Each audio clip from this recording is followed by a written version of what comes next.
Can you hear me now? Yes! Yay! Oh, yay!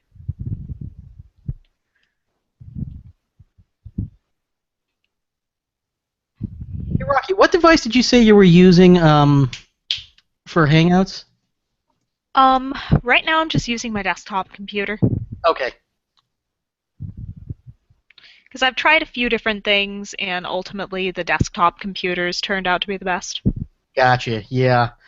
If you're going to keep using that, I think I'm going to send you a microphone to use with that. I actually have one. Oh! Yeah.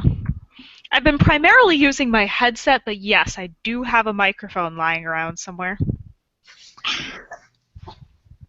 Ow. Sorry, I accidentally kicked Nancy. Ow. Very nice, now was it? No, not especially after my feet hurt after walking around all day. Mm. Let's see. What is my fitness pal at? Let's find out.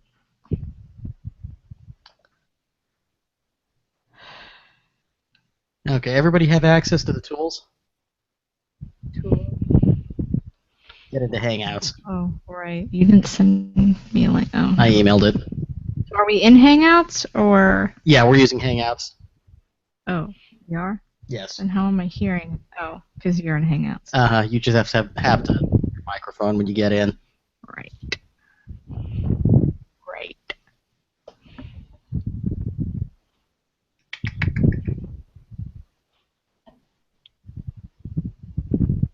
There we go. Yes. Well, this seems to be going better this week. Shh! Shh! Don't give the gremlins any ideas now. What the hell is wrong with you? Why would you say it? I'm knocking on IKEA composite. It's all good. All right. Hey, that looks like a bunch of dice in the tools. Hooray! I can. Okay, Tom, I saw your roll, so that looks good. Okay. I'll be right back. Okay. Don't talk about me. Only talking about Nancy. So what's Nancy gonna blow up this time? Ooh. Nothing. She's going to do terrible on all of her rolls. It's going to be awful. Yes, but what if a critical failure is the thing that blows everything up? She'll just blow herself up. Well, that still counts as blowing something up. Yeah, technically correct. That does count as blowing something up. I love deciding what to do to people when they roll critical failures. It's fun.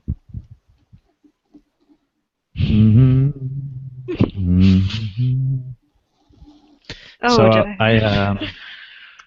I was sitting around kind of just putting together the plan for this evening, and I was thinking about Brian. You had mentioned like, oh man, we could totally do one of these live at like a celebration or something, like on a podcast stage. Mm-hmm. And I was thinking about it, and I was thinking about what I would do in order to. I had this thought that like, okay, it's fun, you know, it'd be kind of fun to watch a podcast live, like to watch a game podcast live. That's cool, but it's also Star Wars, and one of the most fun things about watching Star Wars is the level to which you get to interact with it. Mm-hmm. And so I was thinking about how I would actually devise a way to hand out more or less like quick worksheets to everybody who was sitting in the audience, and at certain points in the game allow via audience vote for certain small decisions to be made that would impact the world that the players were playing in. Oh my! There's these text poll tools. Yes. Ooh, yes. We're talking about doing. Yeah, something like that. Yeah. Oh, Oh, brilliant. fun! To let people screw with the game at like just the Ooh. exact moment. Perfect. Oh, Ack Inc. did that for an episode. It was a blast. Yeah, I was thinking about that. That sounds fun. And by fun, I mean we all die, but that's still fun. Yeah, we should apply for the podcast stage. I would pitch that as a podcast stage thing and a fan panel. Oh, yeah. Did celebration tickets sell out? No. Okay. There's the 4-day pass is available. How? Why both? If you get in for the fan panel, that's a bigger audience. Right, but I don't think that would. I don't think that would get approved. They're kind of picky about their panels. Oh, you never know. Sadly. You could definitely apply for it as both. Because when you're applying for it as a fan panel, you just say a live gaming RPG session meant to both entertain people and teach people about Star Wars RPGs. So like that's a fan panel. And then for the podcast, you're just like, of Dice and Droids is an ongoing serialized RPG Star Wars game. We want to record an episode of the podcast. I would totally do that. I think. I'm leaving that up to you. Oh, I'm definitely going to do that. I think that. And hoping that we don't get assigned opposite Rogue One again. I believe that happened. Mm-hmm. Yeah, I have Or, full like- plans to go to Yeah. Celebration. When tickets first went on sale, that's not a good time for me money-wise. And I'll probably be able to buy tickets at some point in June. It's just have to wait until I can actually justify spending the money.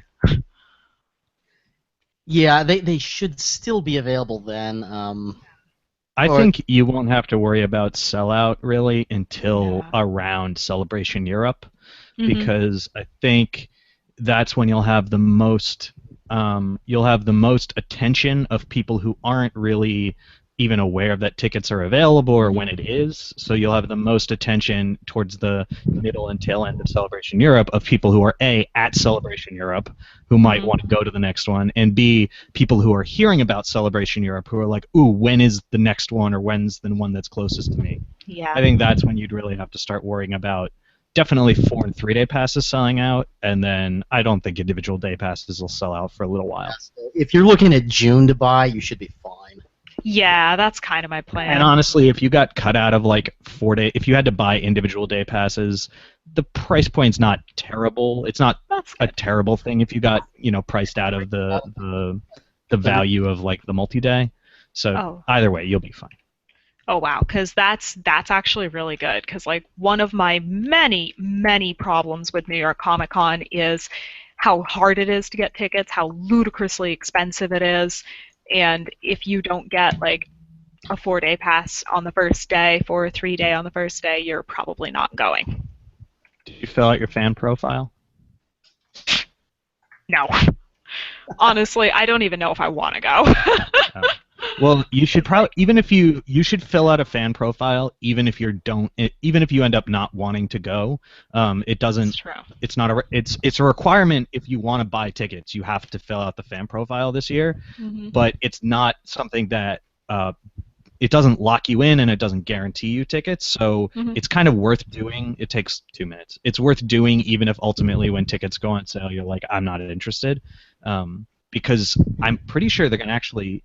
It's only running for a certain amount of time, and then they're putting tickets on sale, and I'm not sure how it's going to work for people who haven't signed up for it yet when tickets go on sale. There's a gray area there that they haven't really explained. I know they're because desperate to can't do imagine, something about it. Yeah, and I can't imagine that like the 130,000 people who went to New York Comic Con, many of whom are just like people who live in New York City who are like, oh, that comic show is coming this fall. Like Yep. they're not online filling out fan profiles. Like, they have no fucking idea what that is. Like, so I wonder what the contingency is for like people who aren't really savvy to con-going experiences and pre-purchasing and pre-registering. Like, I'm wondering exactly how they intend to handle like that part of the audience. Yeah.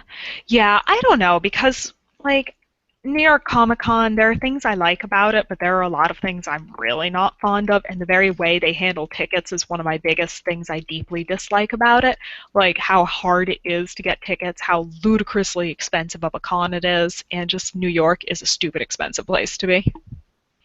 You should, if you don't want to go to the show, you should just make plans to come down one of the Yeah. nights and then like crash in the city with somebody for the night. And don't even go to the show, Honestly, just come hang out with us yeah. after the show.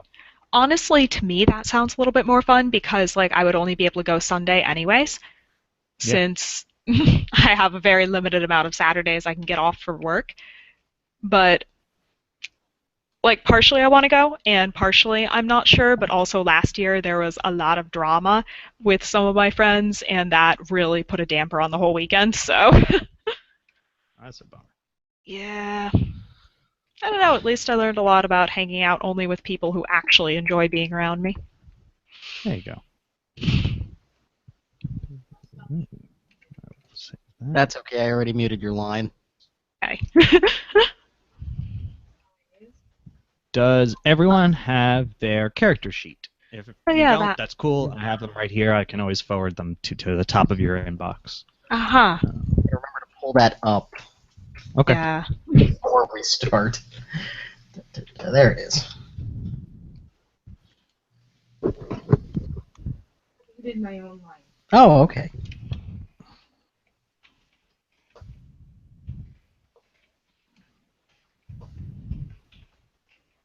That's mad at me.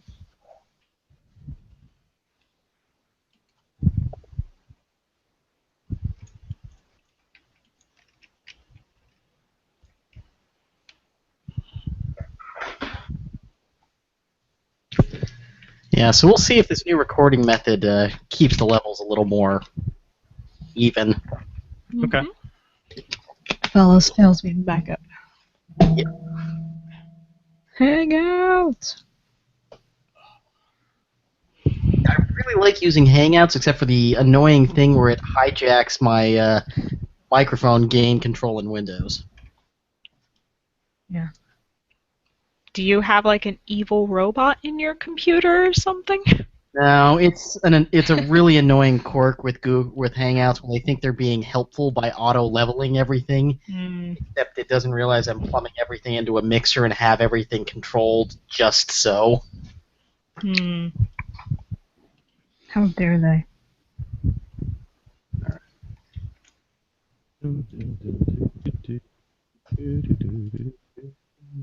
Ooh. That looks good. Okay. Where's this? Ah, this must be a video game. But the sound of GM scheming. I think so. Always I'm looking over a map that I found, and I wasn't. It's just like it's a map that came up in a Google image search that I was doing, but it's not credited anywhere, and the site that it was on was just like a general images site, so it's not. I couldn't at first glance figure out where the map was from, but I've now figured out. I think it's from like an old Star Wars video game. Like it's like an image rendering of like the map from a Star Wars video of the level, but I really like it. It's going to be very helpful for me. So even if it's not like, completely accurate.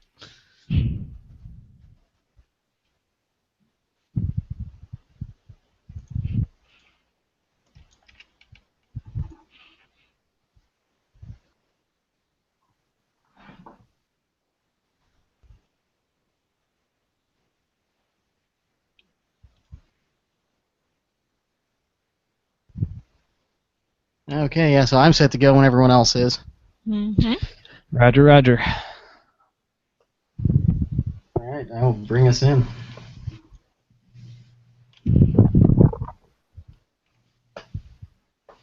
Welcome back to Dice and Droids. We are back with the Rebel team, and we're just going to do some quick around the horns real quick. Nancy, who are you playing? I am playing Dia Baron. And Rocky. I am playing Kiara Lex. And I am playing Lieutenant Lane Zorban. And let's hand it over to Game Master Tom. Hey, everybody. All right. So we're going to get going here in just a second, but before we do, I'm going to kind of do what we normally do, which is have you, the illustrious team members, tell me, the GM, where we kind of left things off. So, Nancy, we'll start with you. Tell me something about sort of what was the last thing that the Rebel team was up to when we last played. We were attempting to escape the Rancor pit of Jabba's palace, and we had just started a brawl to try to get attention from the palace up above, and some people sent down ropes to the room, and then And Rocky, why exactly were you in Jabba's palace in the Rancor pit to begin with? You know, in the short version. Well, the ultra short version is we make very bad life choices, but mostly, well, we went looking for some technology and we we didn't go about it in the best of ways, did we? No, we didn't. We might have blown up a cantina in the process. I would like to take credit for that. Well, it was everyone's fault in the end. True. I love that your character is becoming a pyro as this goes on. Not a pyro. She just gets stuff done. That's one way to And Look, we've only blown up one cantina so far. No, we need to get moving. And Brian, can you tell me broadly what is the whole point of your mission? What is your broad mission at the moment? So we have been sent to somehow acquire, through any means necessary, some speeder bike technology from the Hutts. Cool. All right. And who sent you? We were sent by one Wedge Antilles of the Rebel Alliance. Sweet. Okay. Sounds good. All right, so we'll get back into the game.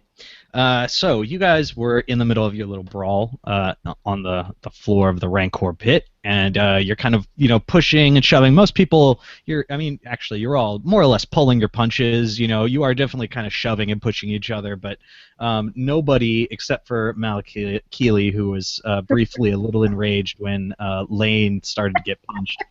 No one's really trying to actively injure anyone else. So the ropes descend from the ceiling, and there are five ropes, I believe I said. It was 5 or 7, whatever. It's now 5. Special edition. And 3 Gamorrean guards drop down from the ceiling along with 2 Twi'leks, male Twi'leks, in case it matters. They drop to the floor, and quite immediately, the 2 of the Gamorrean guards go and begin to subdue Malakili and drag him back towards the ropes, while the 2 Twi'leks and the other Gamorrean guard head towards the center of the throng and start just shoving people away from each other to try and get distance between all of you. And the one Gamorrean guard actually wraps his arms around Trey and starts to drag her back towards the ropes. The other 2, the Twi'leks continue to just be they're trying to shove people away from each other, break people up, but they're not really trying to actively corral anyone. Okay. So we gotta go now. Yeah, we need to get out of here. Okay. Do I see any stones about fist size I can just hold and use as a bludgeon?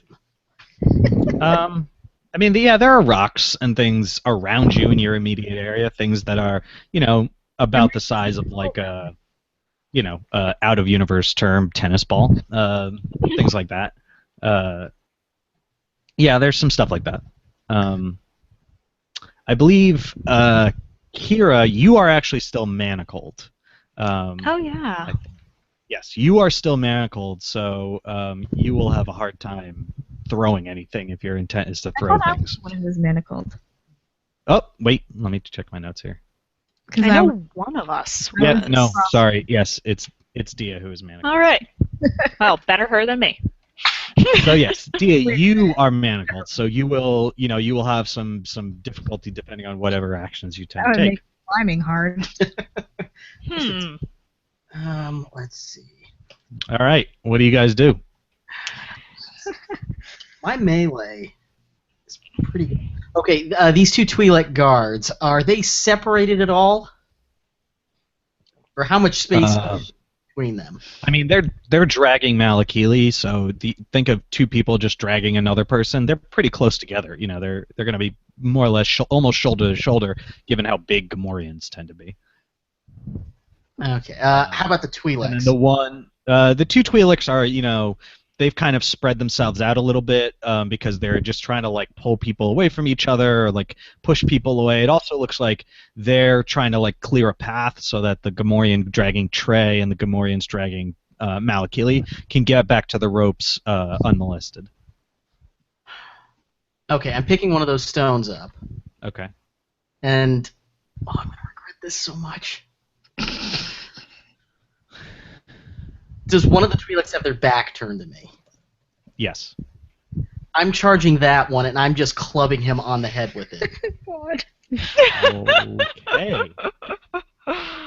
Why? All right. Are you trying to Lane save your friend? is going to try to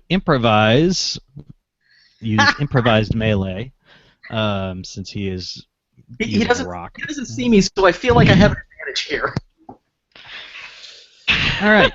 All right. So let's build us up a dice pool. You are going to be facing off against one purple die. So we'll build the other side of the pool first. So one purple die,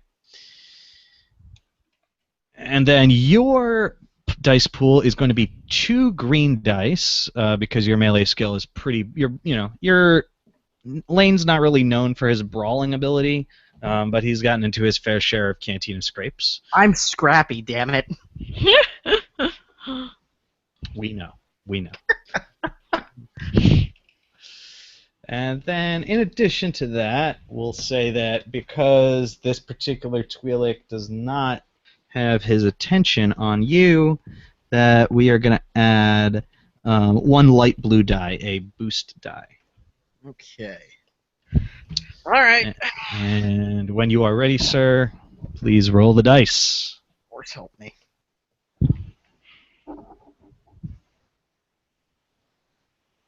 One success. Well, 1 success. Okay, so Lane goes running over and plops the Twi'lek on the back of the head.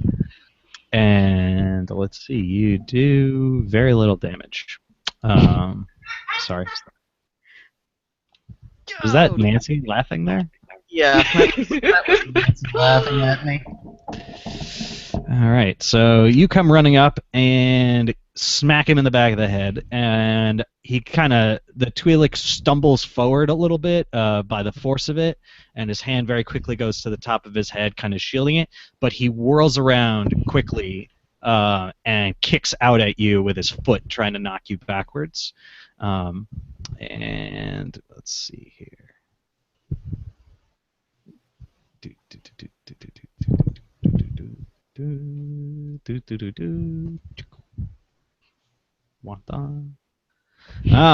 He goes to kick you out or kick you, but in the kind of tumult of the amount of people that are down there, kind of nearby, he ends up tripping over somebody and he falls to the ground and isn't able to actually hit you. Meanwhile, the 2 Gamorrean guards who are the Gamorrean who is dragging Trey has actually reached the ropes and is tying her, like lashing her to one of the ropes. Question. Answer. Oh wait, I'm listening to the wrong room. Question out of universe. Trey is the person we were arguing with, correct? Yes, Trey is the woman who represents the Karthak group, which was the group that kind of started the whole melee in the cantina during the auction. She was the one who sort of jumped up on the table, accused the Hutts of some sort of thievery, and started blasting everyone. And she is the one that you guys have kind of been talking to down here. And she's continually said to each of you, she's incredibly adamant that you guys all get out of here now, and that there is some serious level of urgency in terms of you guys getting out of here and reacquiring the stolen merchandise. Okay. She's particularly earnest about it. I'm caught up now. Okay. Well, I believe that was my turn. Yes. I don't think I have anything else I can do there. So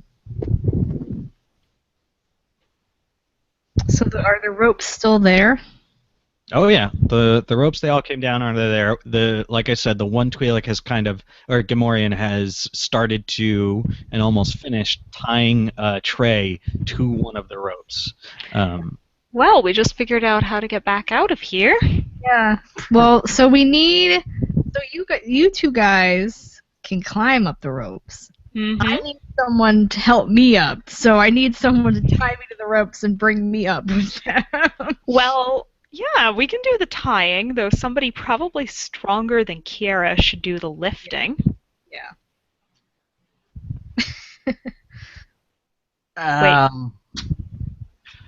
I think Malakili should do the lift. Malakili's a little indisposed. Right. We can't leave him there. We got to help Malakili. You promised to bring him to death. The two Gamorreans with Malakili, as you all kind of stand around and try to figure out what to do, have reached the ropes and are actually, given Malakili's kind of size and relative girth, it looks like they're lashing him to two different ropes. Okay. All right, so why don't we just storm the ropes and attach ourselves to them?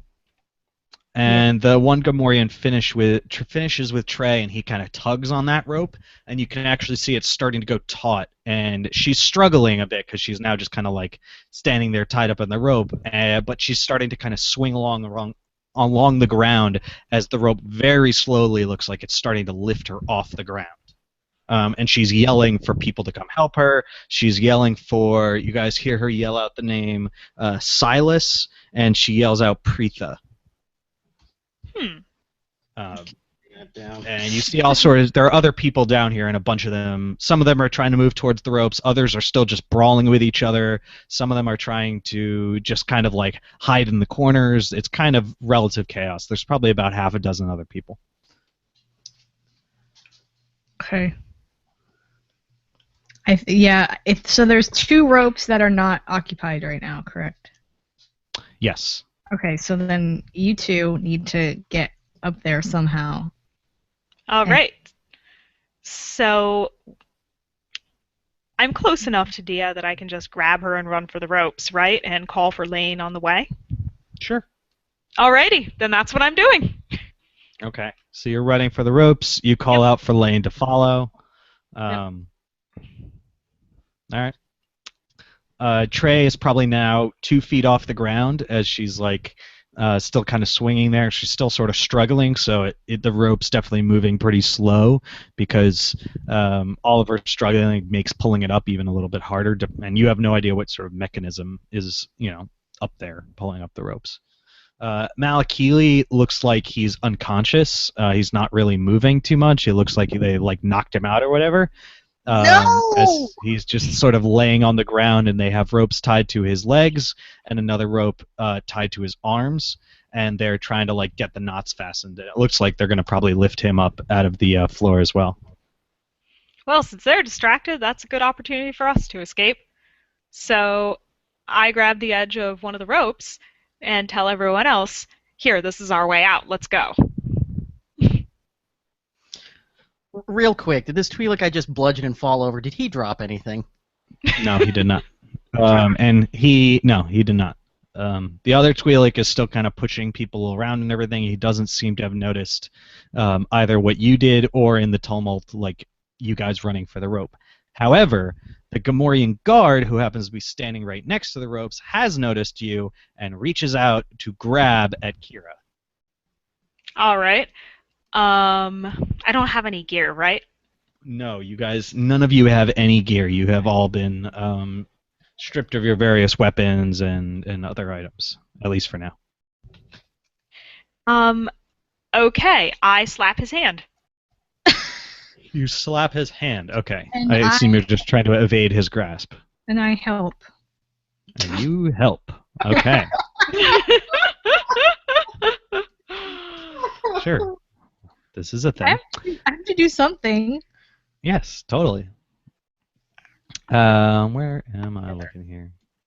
I'm looking in the wrong spot here. Okay. Oh, I've done sillier things. Yeah. So, Dia, how are you going to help? what what skill or what ability are you using to help? Does those change manacles in any way to help Yeah. you? Yeah, can I do a Leia? Pull a Leia?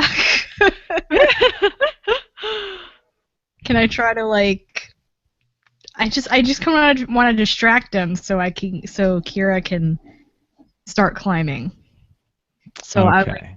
I guess I'll like try to get behind him and wrap the manacles around his neck and try to just straighten. They're not really those kind of manacles. Well, damn it. But we'll say that you are just going to try to like shove into him and like hit him with the manacles and kind of push him just to kind of throw him off. I did that last time, so I'll do that this time again. Okay.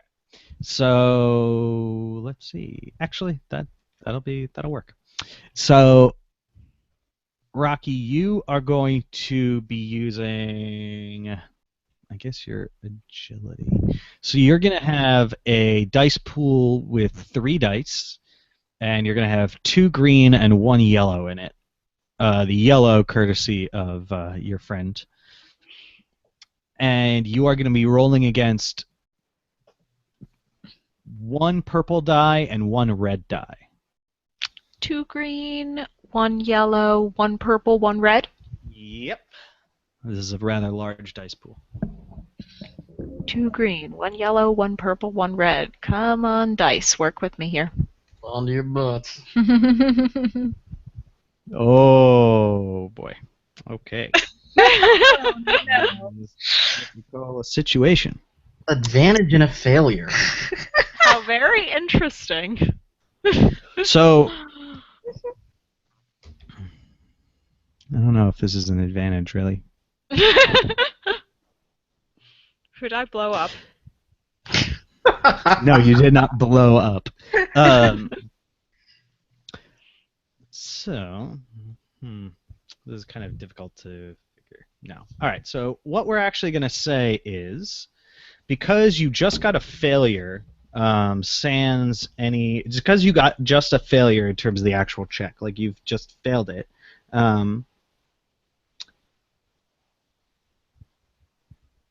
You will have the opportunity to add a boost die to the next action taken by one of your allies. So in this case, this is a place, going slightly out of game for a second, this is a place where the rules allow for, instead of having to figure out the potentially very confusing situation wherein you fail but a good thing happens, we can instead have it so the next time somebody else rolls, we can just add a blue boost die to their roll, which will give them an inherent advantage in whatever they're trying to do. So we're going to do that. So you fail, Dia. Your attempt doesn't really work. You were kind of successful at it last time, but a Gamorrean guard is rather large and bulky, and you kind of underestimate his, kind of strength and weight. And the only thing you actually help to do is push the Gamorrean into Kira, and the guard kind of bear hugs you and is just kind of like holding you as Trey now raises 5 feet off the ground. She's yelling and screaming, but it seems to no avail. And they've just pulled the ropes on Malakili, and his body is sort of starting to like move a bit about the ground as they're trying to get the ropes taut, and also try to get the pacing correct so they can actually they have to lift both ropes kind of simultaneously in order to try to get him up there. And the 2 Gamorreans who were tying him up are now kind of just standing guard. They see you near one of the ropes, so they're sort of just standing in front of Malakili, forming a barrier so that nobody can get to him.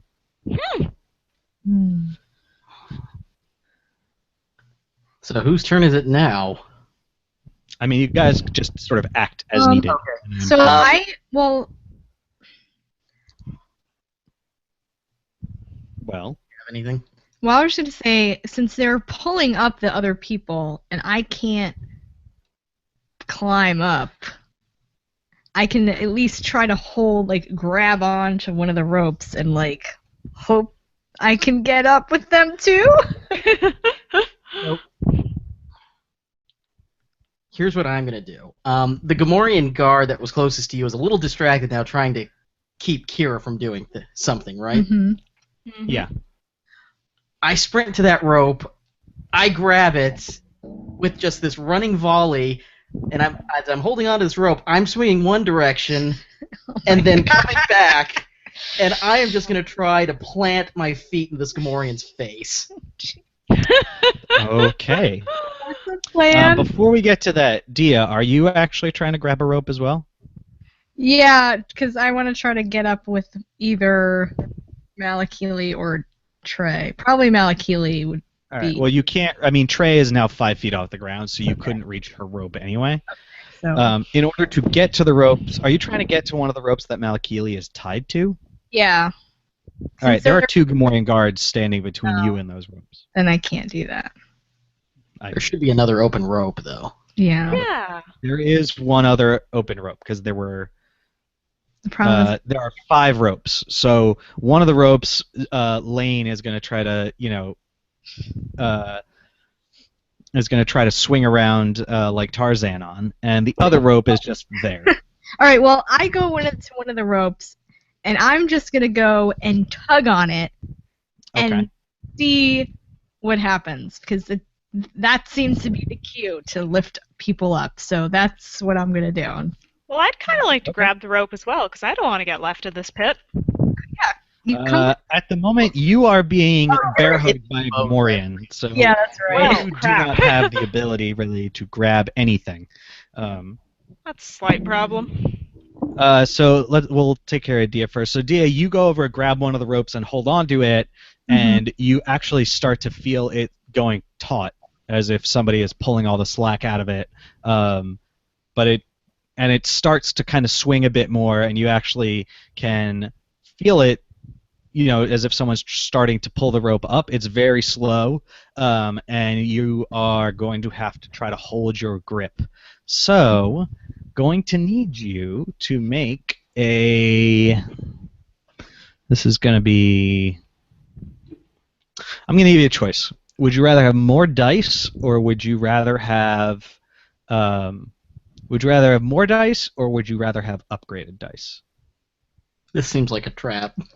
It does. It's always a trap.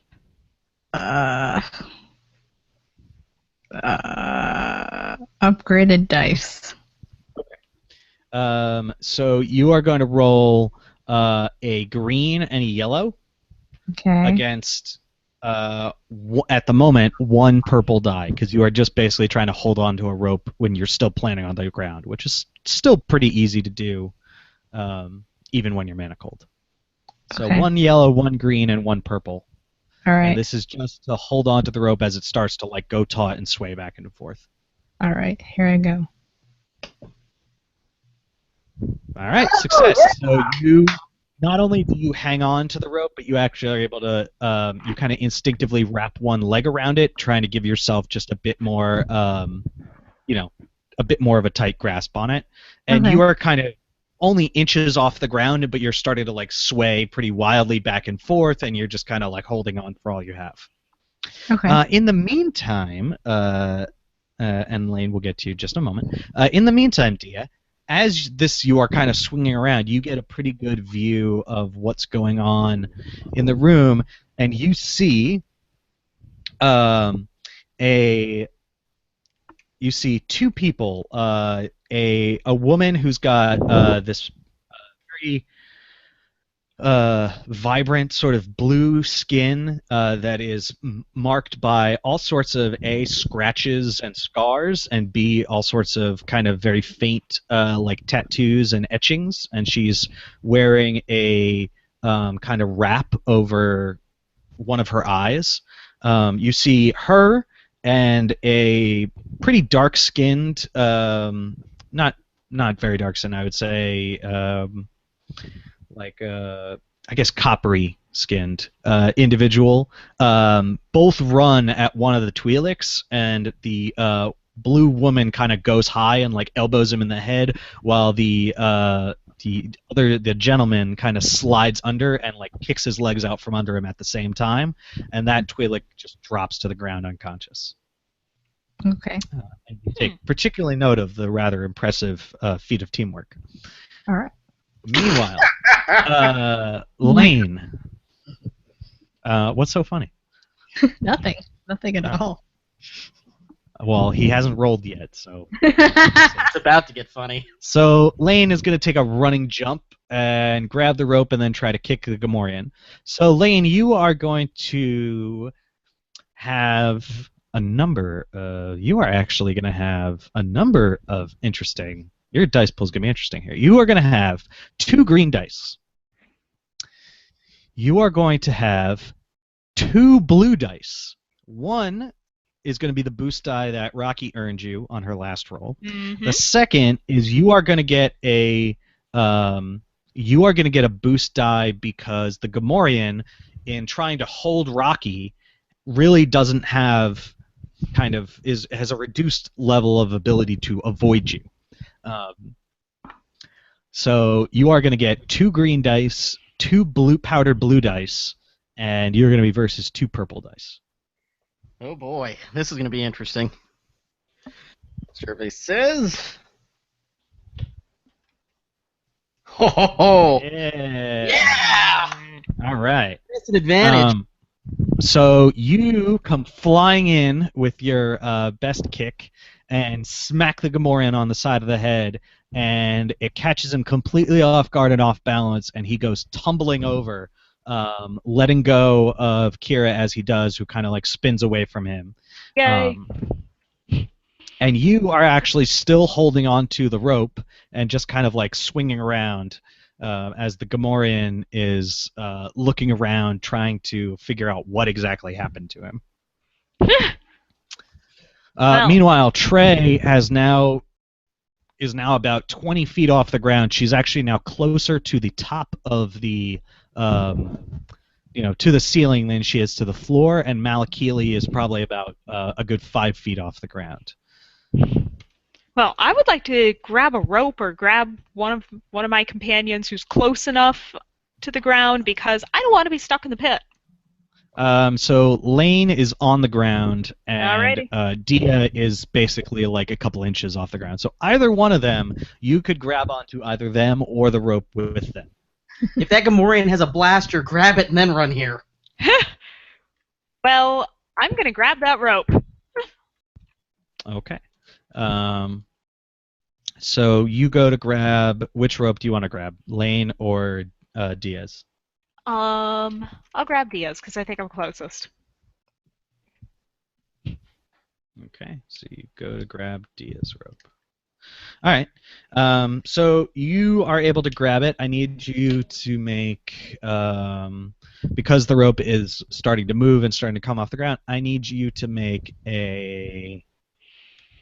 You know what? Actually, same question as I gave to Dia. Would you prefer more dice or would you prefer upgraded dice? Upgraded. Okay. 1 green and 1 yellow versus 1 purple. All right.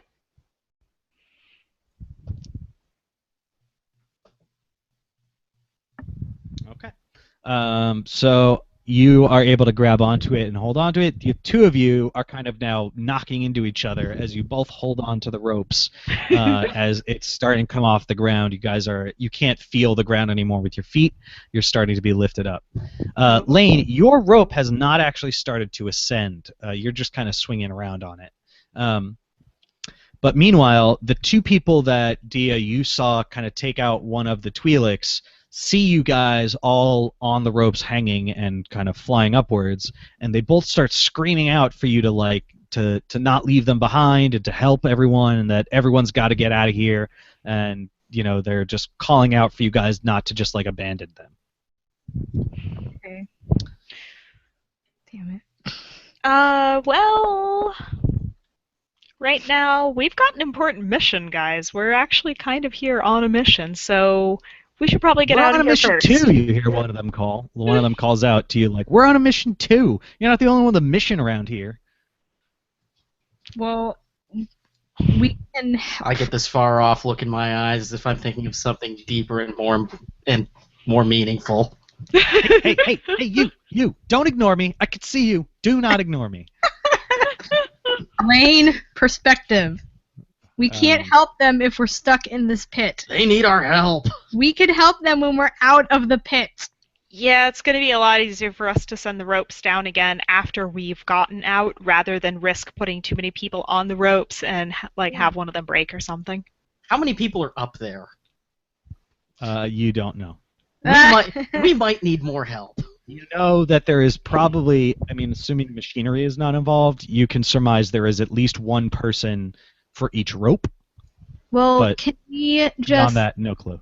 Can we just yell at them to say, well then, you need to come over, you need to get to the rope yourself. You come over here, you can come up with us. So the two people look at each other. The woman turns and yells and says, "Bardwin, let's go! Stop messing around!" And you see from near the back, there's a male Nikto who has several bandages along one of his arms. He was kind of like, not cowering, but he was sort of like just hiding behind or hiding kind of in the corner as much as he could. He seemed like he was trying to avoid the fray, and he peeks his head out for a moment and looks around, sees the ropes and sees his two compatriots running for it, and he like takes off, headed for you guys and headed for the ropes. Meanwhile, the two Gamorreans who were standing guard have actually now moved and helped the third Gamorrean kind of stand up, and all three of them pull out blasters and take aim up at you and start firing. No! Well, that got complicated. So I'm gonna yell at the people coming over to say, take them out! Hey, get those blasters! Yeah, deal with those guys. They are actually only firing at Kira and Dia because your rope is actually moving up. Lane, you are again still just kind of swinging around. They don't see you as the immediate threat given that you're still on the ground. So Dia and Kira, how are you going to try to avoid these blaster bolts? Actually, let's see if you even can.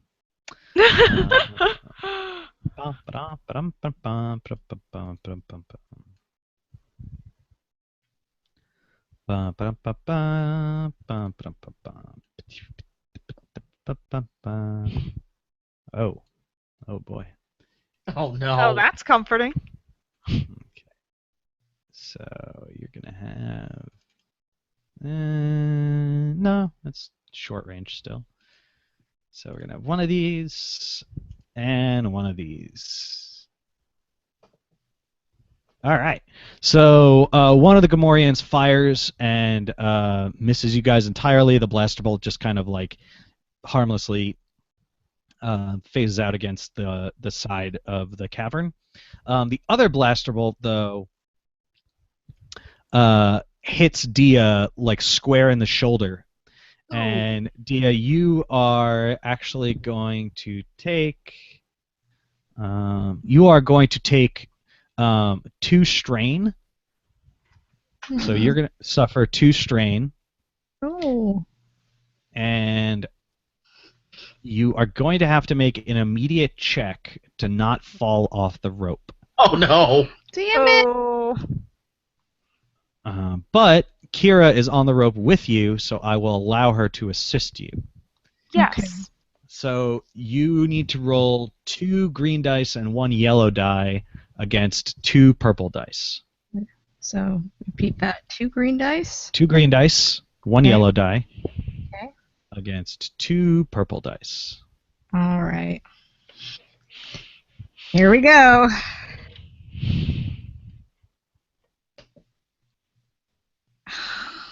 Jeez. One failure? That's... So you fall, you let go of the rope, the like sudden and intense pain from the blaster bolt kind of hitting you causes you to let go just as Dia is just as Kira is grabbing you, and you end up now you are just hanging, and Kira is actually holding the manacle. Not even you. She's holding you by the manacles and just kind of holding you up as the rope continues to lift off the ground. You guys are now about 5 or 6 feet off the ground. Oh boy. Okay. Well, I kind of think you should probably grab on. really tightly. Yeah. And I'm busy So, yelling about Dia, this. you're just kind of dangling there as Trey actually now breaks the top of the ceiling, and she kind of disappears over the edge as the rope and her disappear over the edge of the ceiling and the space. Malakili is probably only 5 feet behind her, so in the next 30 seconds or so, he'll probably also breach the top of the cavern. Okay. So we have the two of you dangling precariously from this rope as it's rising. Lane, you are still swinging about, just still on ground level. The Gamorreans are kind of firing up at you haphazardly. The two Twi'leks are down and look incapacitated, and we have a couple of what appear to be Trey's associates are headed for the rope and for Lane. Just to recap. Okay. So we got 3 Gamorrean guards who are shooting. Yes. And they're shooting at me, or are they still shooting at Dia and... They're still just shooting at Dia and Kira because, like I said, you're still on the ground, so they could still get to you if they needed to. They don't. I think they see the escapees as the more imminent threat. Okay, how far are those incapacitated Twi'leks from me? How far are they? Yeah. Not far. Like you can get to them and do whatever you need to do within a maneuver. Okay, I'm gonna run over to the closest one and search them for a blaster. Okay. You run over to one of them and you do not find a blaster. You do find. Let's see. Let me do that. 17%. Okay. You find a small vibroblade, like about the size of like a dagger. Well, I'm gonna take the vibroblade. Okay.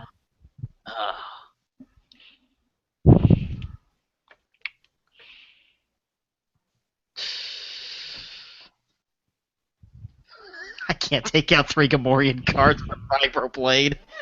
Not with Are that you sure? attitude.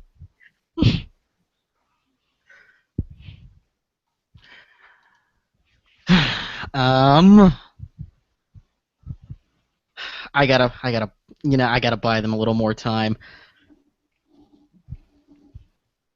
I'm going to try knife throwing this vibroblade right at one of the guards. I'm gonna regret this badly. Throw a vibroblade right at one of the guards. Okay. That's the reaction you want from a GM. Well, that's all right. Okay. That's interesting.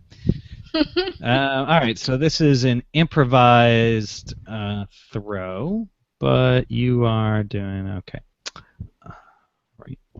You are going to get. I will actually let you. No, you are going to get 3 green dice versus only 1 purple die, given that a Gamorrean is rather large.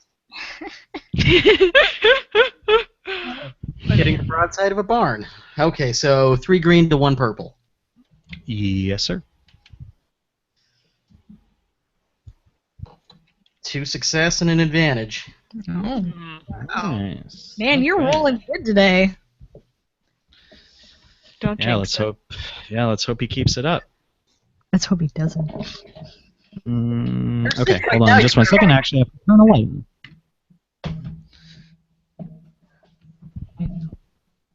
You're my only hope. I can see. Okay. So you toss your vibro. It's actually more of a vibro knife at one of the Gamorreans, and ooh, very nice. And it sticks right into the Gamorrean's shoulder and knocks him backwards and causes that one to drop his blaster and he actually goes down to like one knee as he's trying to dig the knife out of his shoulder, but it's kind of stuck in there. I can't believe that even marginally worked. And That was one of the actually other surprisingly Gamorreans badass. turns his blaster and takes a shot right at you, Lane. Of course. Mm-hmm. Well, you called down the thunder. Hey, that means only one guard is shooting at you two now. Thank you. Yes. Well, that's better than before. And I maxed out on movement at this point, right? Yes. So that one guard fires at you and misses. He actually hits the body of the Twi'lek, who's lying unconscious and may actually now be dead, near you. Yes.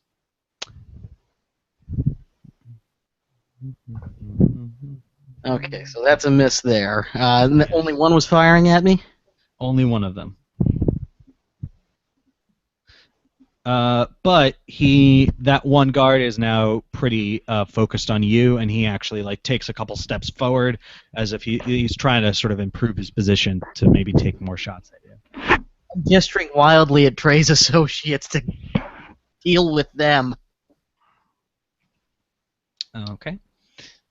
So Malakili now, Kira and Dia, you guys actually now see Malakili's body kind of reach the top of the cavern, and you notice at least two pairs of hands kind of reach over and grab him as he breaches the top and kind of pull him over the precipice.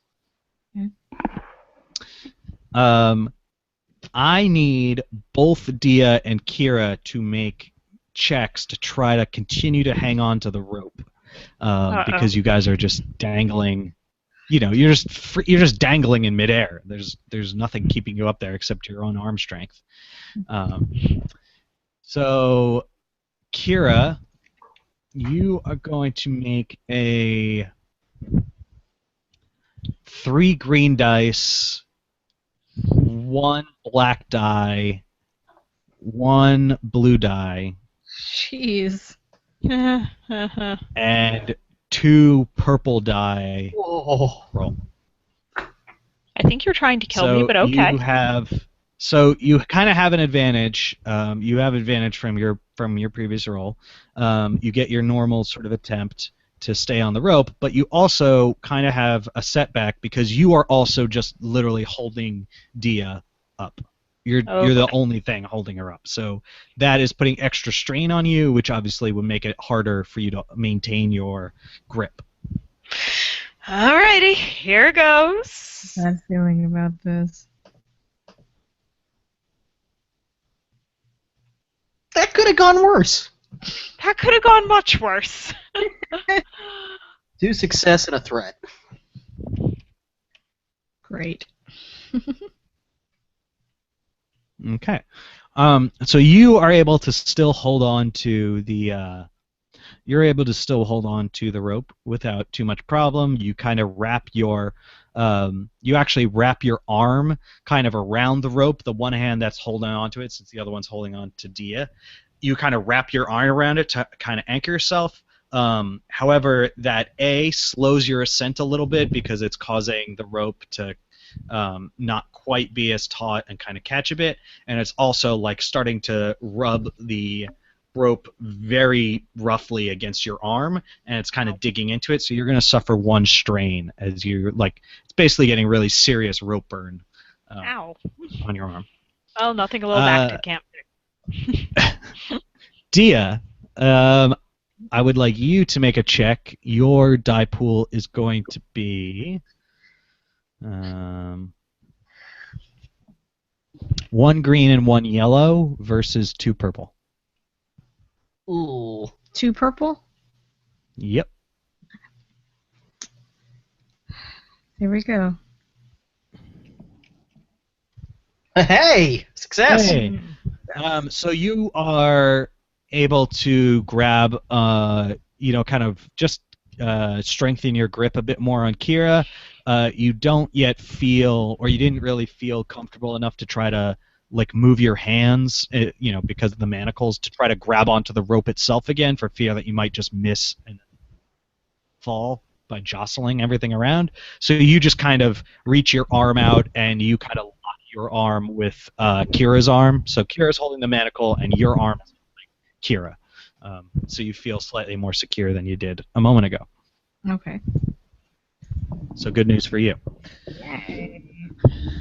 However, the Gamorrean guards are still firing at you. Of course they are. Well, the one Gamorrean guard is still firing at you. One of them has a vibro blade stuck in his shoulder, and the other one is tracking down Lane. Okay.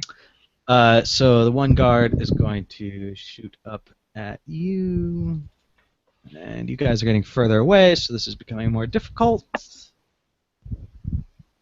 And nothing happens, so he just misses. A blaster bolt again. It actually doesn't even come very close to you guys. It misses you by a good 6 feet, and just clatters. Just buzzes as it clatters off the side of the cavern. Okay. Sounds good. Lane, you can see the 3 individuals, Bardwin and the other 2, have now gotten within range kind of the rope and the Gamorreans, and they're all kind of running towards you. Okay, so there's 4 of us now. One in yeah. One wounded Gamorrean, one that's trained on me, and one that's still trained on Dia. Still trained on Dia. Yes. Okay. Boy, I hope they listen to me. As they're running towards me, I say, if we don't deal with them, we're not getting out of here. Charge those Gamorreans. Let's see here. What are the rest of the people doing down there? Most of them are kind of cowering or hiding in the corner. Some of them look injured, like they were actually kind of hit in the brawl. These 3 are the only ones who seem to have any level of All the rest of coordination. these need to freaking get off their butt and start charging them. We can overpower them. There's a lot of us and not a lot of them. Yeah. Someone needs to give a rousing speech. Okay, who took rousing speech as a talent? It's all of us! 3 of them! We have the numbers!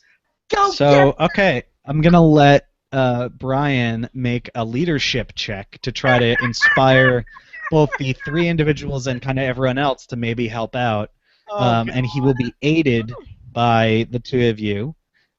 So, Brian, you get to make a presence. Man, you guys could really use Percival right now. I don't think he would persuade anybody. So you are going to make a 3 green die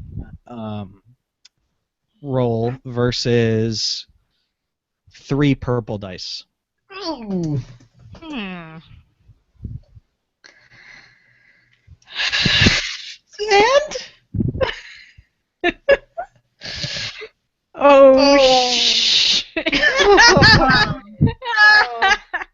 Wow, that went bad. Oops. You try to make a rousing speech. You accidentally insult their mothers. Don't give Tom any ideas. Oh what if no. they're good? Oh no, it's much worse. No.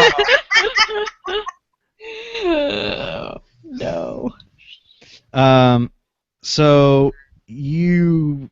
All right. So Lane, give us your speech. Let's hear a little rousing speech. Let's see if you've attended the Wedge and Chili's 4-step speech.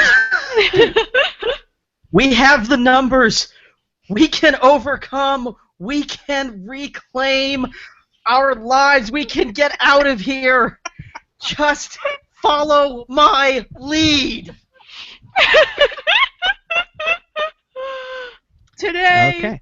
celebrate Our Independence Day! We will see. So it looks like at least the three people who are running towards you, Bardwin, the woman with the blue skin, and the sort of darker coppery skinned gentleman, they kind of angle themselves towards the Gamorrean who is firing up at or firing or kind of looking at Lane, and the three of them all kind of like slide into him at the same time, and they just kind of knock him forward, and the blaster goes flying out of his hands like off to the side. The Nyctoad kind of gets up and pushes the vibroblade like a little further into the shoulder of that other Gamorrean. It causes him to sort of fall completely over. However, the third Gamorrean, seeing the sort of numbers of people swell, reaches into his belt, or reaches like into sort of a pocket that he has, and pulls out a sort of short little tube, and presses a button on it and flings it into the air. Oh. Oh.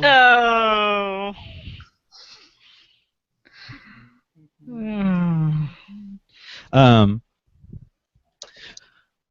It goes off. You guys hear this massive bang, except you don't really feel like heat. It's not like a thermal detonator went off. You know what that feels like.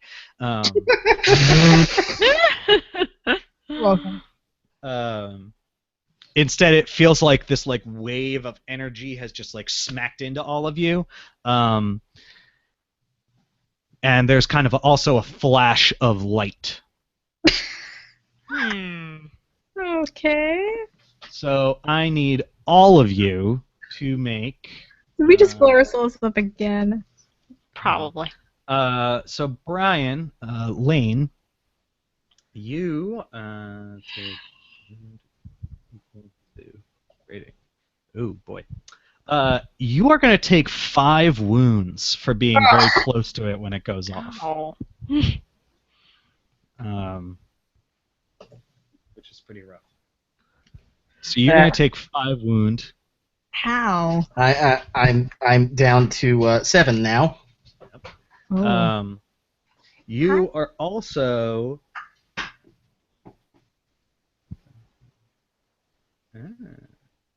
okay. Actually, excuse me. Instead of wound, you actually take strain. So you take 5 strain. Okay. Because this is a stun grenade. You are also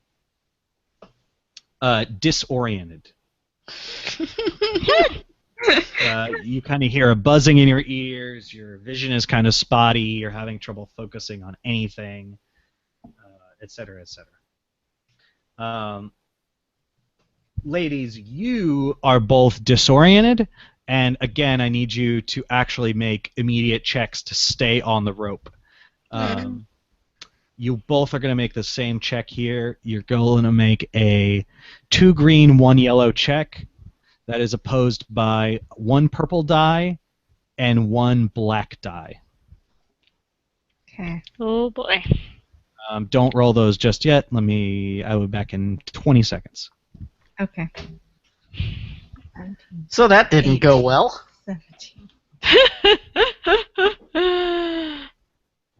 What I really want to know is what Tom's plan for us to get out of here is, and how far we've come from that. How much we've effed up. It's a game. It's never fun unless you're totally somewhere different. Oh no, I know. I think it's gonna be fun to see if we can blow ourselves up every episode. Sure, why not? All right. So you guys can make those checks whenever you're ready. All right. Okay. Oh. Whoa! Good rolls all around. Hey. So Triumph! Nancy gets several successes, an advantage, and a triumph. Nice. And Rocky gets a success and 4 advantages. Wow. Nice. That was really good. Yes. It actually helps us.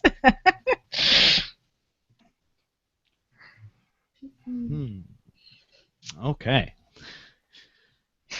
So, Nancy, you are going to get a choice. You can either use your triumph to upgrade the difficulty of a next check that somebody has to make, including like an enemy, or you can kind of do the opposite and upgrade the dice of one of your allies for a check, the next check that I make. You just let me know which one you want to do when you want to do it. Okay. I'll help. Or do I decide now or just whenever? No, you can. That's just something to keep in your back pocket. All right. And Rocky, your multiple advantages are going to allow you to basically, you don't have to make any more checks to stay on the rope. You've secured yourself to the rope enough that you will, unless something ridiculously catastrophic happens, you will be able to hold on to the rope to get up to the top. And you guys are only about 10 feet from the top. You're pretty close now. Cool. Which Let's also get out of means this hole quickly. if you were to fall at this point, it would be bad. Meanwhile, I'm down here like, what year is it?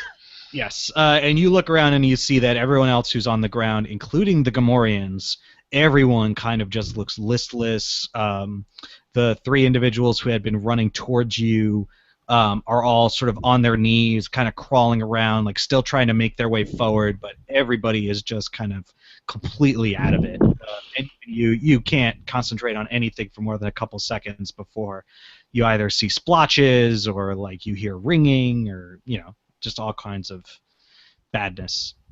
I would guess me. So you have limited mobility, and you also have limited actions you can take for the near future. Okay. But you are still holding on to the rope, the last rope that is anchored to the ground.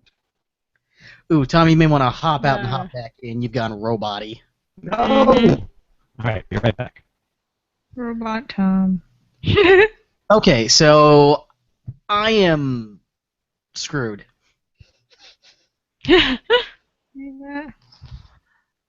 Okay, so I can't focus on anything for more than a couple of seconds. I can barely walk a straight line.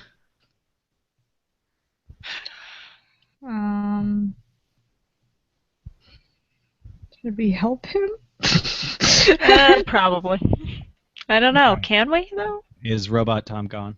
Yes, that's better. Good, he's gone. So, yes, like I said, you have limited mobility. You are still holding on to the one rope that is not, that is anchored, that is on the ground. Yeah. Okay.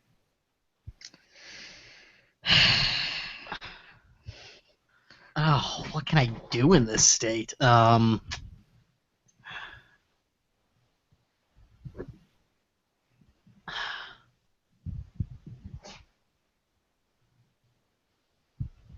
we help him? Well, I shake my head a few times. I just can't. I can't for the life of me get reoriented.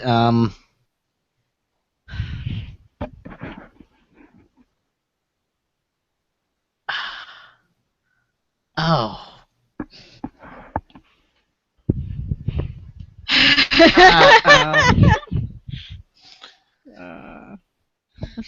I feel like disoriented me would still do something exceptionally stupid right now. Okay. I'd crawl over to one of those incapacitated Gamorreans, and I've only got one thought in my head that comes every now and then, and it's still just grab the blaster. So I crawl over and try to find a blaster. Okay. So you are able to crawl over to one of them, and it's the one who had the vibro knife in his shoulder. He looks to have really taken the worst of the blast, combined with his previous wound, and his blaster is kind of lying next to him. He's not really moving. And you are actually able to get your hands on it. Excellent. I'm so happy to be in But you have left the rope behind, at least for the moment. Yes. Okay. Is the strain too much for me to do anything else, or is that essentially the turn?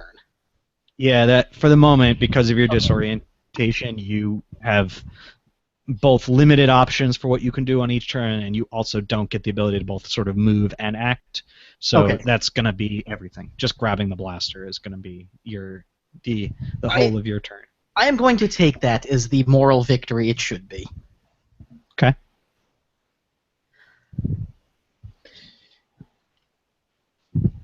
So, yes, I have a blaster now. I don't know what to do with it yet, but I have one. Yes, you do. Well, that's going to come in handy. Yeah. As you, ladies, the two of you reach near the top, again, now only probably about 4 or 5 feet from the top, you can hear commotion, like somewhat. You can hear commotion above you. It sounds like there are quite a few voices and people above you, including hearing a very deep sort of like, ho, ho, ho. Oh, no. Very deep, gravelly voice. That you can't really make out, but the timbre of it is much deeper than anything else up there. That it kind of stands out. Just FYI. All right, well, I fully expect that I'm going to get off the rope and there will be all sorts of commotion. So I'm kind of mentally psyching myself up for a fight. And I yell down to Lane, get a rope and get back up here. Okay, that sounds like a good idea.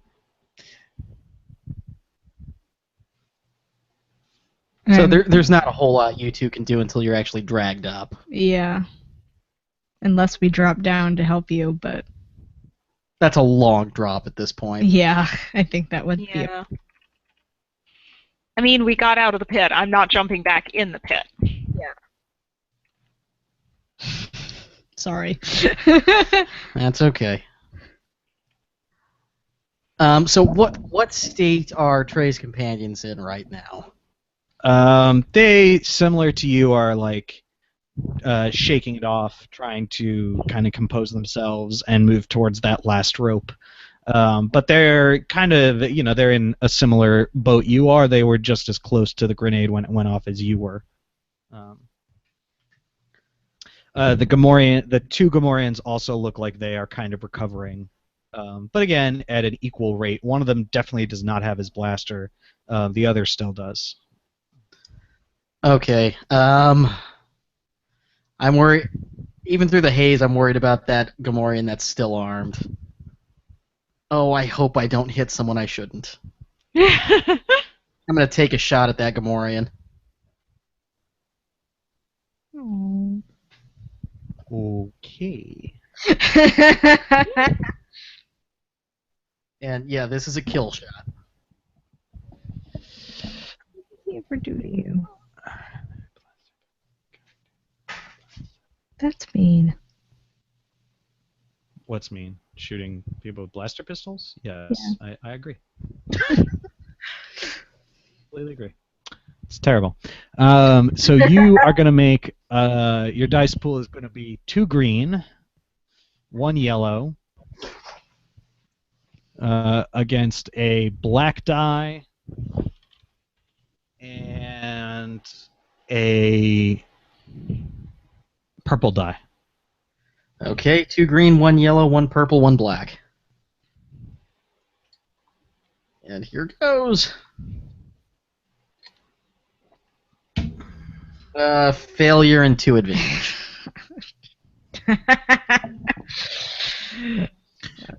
So you are you miss. Wait, you want? Oh, it's probably too late for that, Yeah. Nancy, to use that triumph. probably, yeah. Yes, it is too late for that. Sorry. Yep. However, you have a couple options because of the advantage. So you miss. You just miss. You can perform a maneuver for free right now, so you'll get a little extra movement action that you could do, or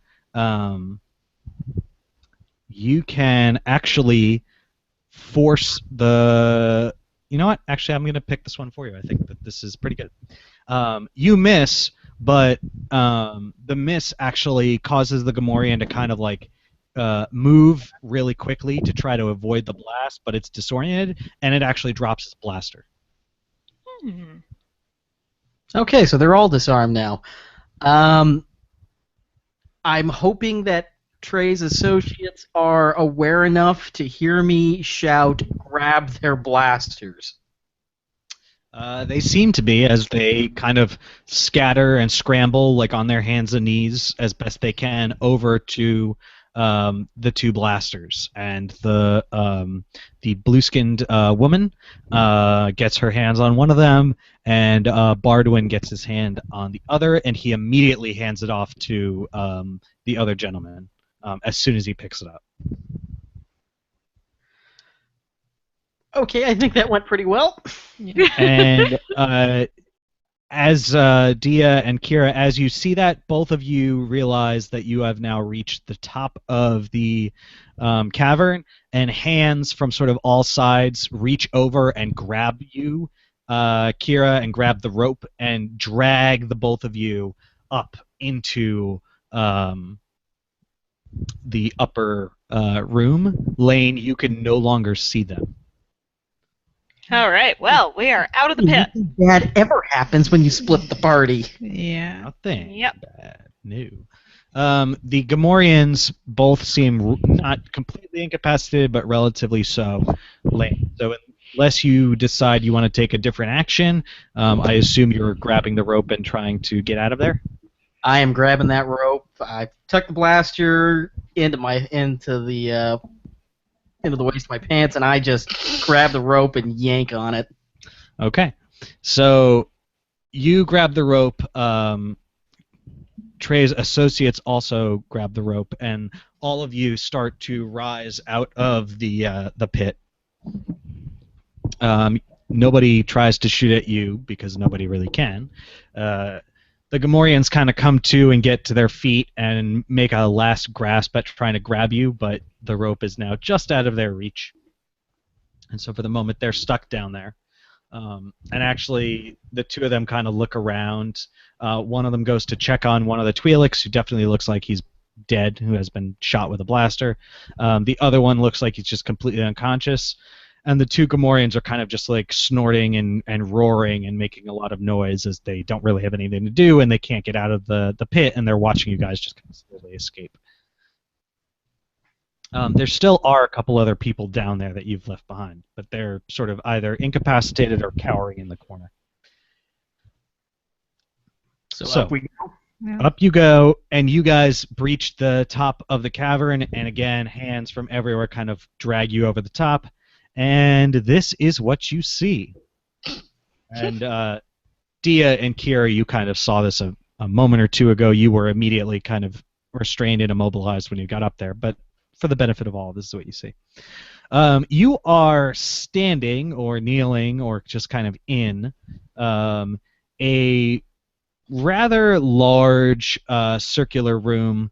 There is a large metal dais, metal and stone dais, that is separate from the sort of carved stone of the cavern itself. In one far end, it's raised about 7 feet off the ground, or above the sort of regular floor. It upon this large dais sits a hut of some kind, or of some personage. He is flanked on either side by a variety of individuals, some from several different species. There are a couple of humans with him. There's one Sullustan. There are two individuals wearing kind of hoods that are drawn over their faces, so you can't really make out who or what they are. And there is a female Twi'lek. She is not dressed as a dancer or slave girl or anything like that. She's sort of just dressed normally, who is standing closest, actually, to the hut, sort of like right next to him. And then there are a variety of Gamorreans and a couple of Ugnaughts and other kind of just various species who seem to be either guards or other members of an employ who are scattered about the room, all watching. Malakili and Trey are nowhere to be seen. They're not in the room. It's just Dia, Kira, and Lane, and then the other three individuals who came up with Lane, and you guys are all kind of either kneeling or standing with arms from various guards, like holding you. You're all standing in front of the dais and the assemblage. Okay.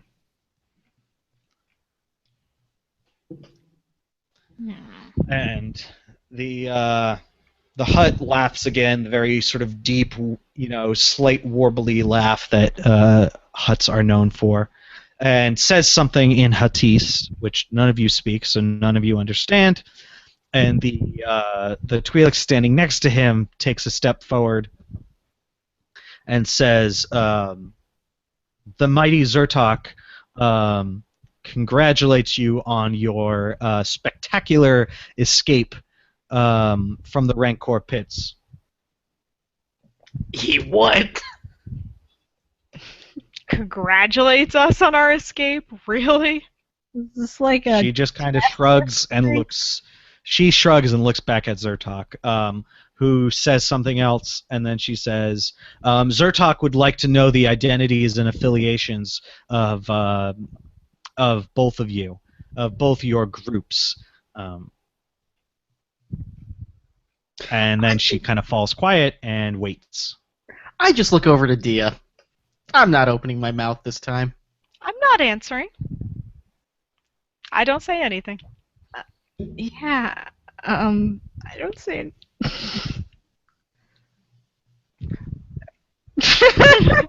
The hut kind of waits and looks at you and looks at the other group. They kind of look to each other as well. They kind of all give each other passing looks. In fact, they also kind of steal glances over at the three of you, seeing what you guys are going to do. And then the hut kind of, waves his fists like in the air and says something that I'm not sure what it is. It sounds agitated, even though most everything a hut says sounds agitated. And the Twi'lek kind of looks at him twice and then just says, if you would just share your identities and affiliations, this will be easier for you. My Lord Zertok can be quite merciful. I'm going to scan at my character sheet just real quick. I want to know who Zertok is. Me neither, and I don't really think I want to tell people who I am randomly. Yeah, and like, how did he get here? Like, this was Jabba's palace, so why is he there? Are you saying this out loud? Are you actually asking these questions, or is this just like your character ruminating? Thinking. This is yeah.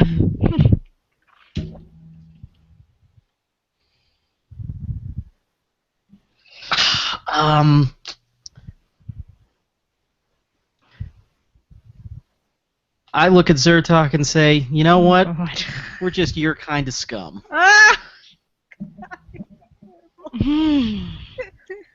Zertok gives a sort of minor laugh, and says something, and that Twi'lek translates, and says, "Then perhaps you would like to enter his employ, but to do that, this is," and she kind of spreads her arms a little bit. "This is a very open and trusting organization, so we would need to know who you are exactly and who you've previously been working for." Before any of you can react to that, the gentleman who is standing along with Bardwin and the woman with the blue skin just kind of screams out and asks where Trey is and yells that Karthak has a right to their property, and screams out that there will be consequences if they're not released immediately. But he doesn't identify himself, and he doesn't identify the other two people. Yeah, we're like, I don't know who they are. One step away. I ask Zertok what sort of organization They have. Brian just made a face at me. The Zertok again speaks. The Twi'lek translates. The Twi'lek says, of course the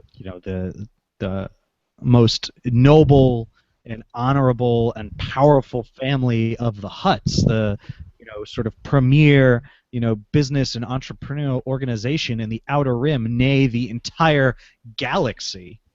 And actually, you see that statement sort of draws chuckles and laughs from a couple of the other people standing there, particularly from the Sullustan, and you can even see the two individuals with the hoods pulled over their heads kind of look up at Zertok at that statement, but there's not a whole lot of activity. Okay. I'm still just standing there being quiet. What they're doing in Jabba's palace. How did they get to Jabba's palace? Zertok, upon hearing Jabba's name, sort of blurts out something very angrily and very quickly and forcefully, and the Twi'lek just says, Jabba was a fool. Jabba is dead. This is no more his palace, as it is that fool who killed him. So he doesn't really offer a broader explanation than that. And I'm thinking to myself, well, we're definitely not telling him who we work with. Yeah. Yeah. Go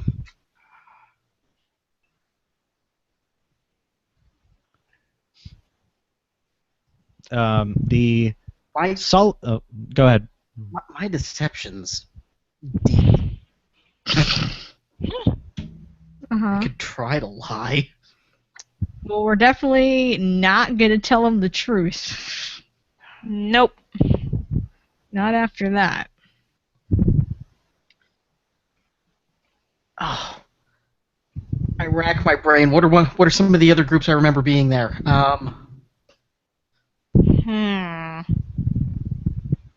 Oh, crap.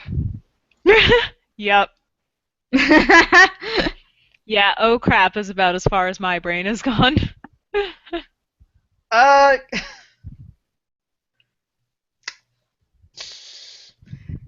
Is there anything I can roll to try and recall what other groups we remember from the cantina? Sure. Why don't you just do lore? Okay, lore. So 2 green dice, 2 purple dice. Gotcha. Okay.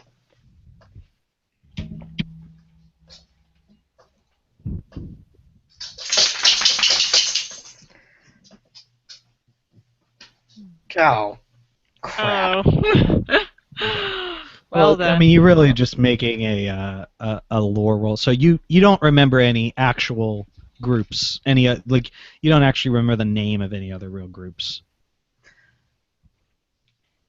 I look up at the hut and I say, I apologize. We're being quiet right now. We're all still just a little rattled from that stun grenade. And I look over at Dia. Uh-huh. And actually, can I ask this out of universe? Which one of you two has the highest lore? I Let me see. have two lore. You all have the same lore ability. Okay. Which is to say very little. Yeah. Do any of us have some kind of good charm or bullshit skills? I have, let's see. I got 2 charm. I have 2 charm. I have 3 charm and a check mark. You have probably more. You have more. You, Kira, have the best skills at charming, coercion, deception. You have the better of the skills. Yeah, I have. Okay, so coercion. Deception. Can I try something? Yes, you may. Okay, so I'm going to use my deception skill for this, and I'm going to say, seriously, you wouldn't know the people that we hang out with. We're from like the other side of the galaxy. It's so remote, so far away. I know you guys are well traveled and you know about everyone and so on, but seriously, it's so far kind of out of the way that almost no one has ever heard of it. Really, the name wouldn't mean anything to you. I'm sorry. And I add, the name wouldn't mean anything to you because we're just not important enough to be on your radar yet. Yeah. Like, we're really small time. Independent contractors. So yes. Okay. What am I rolling So for? your die pool is going to be 3 green dice. Mm-hmm.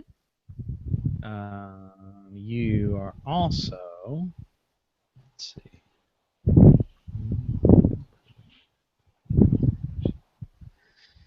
And you are trying to deceive a hut, Mm-hmm. which means that it should probably be 2 purple dice, a red die, and a red die. But because of your ability, we're going to make it 1 purple die and 1 red die. Can I do the? Can I help her? Your triumph. Yeah. Can I help her with my triumph? Yes. So, Rocky, upgrade one of your dice from green to yellow.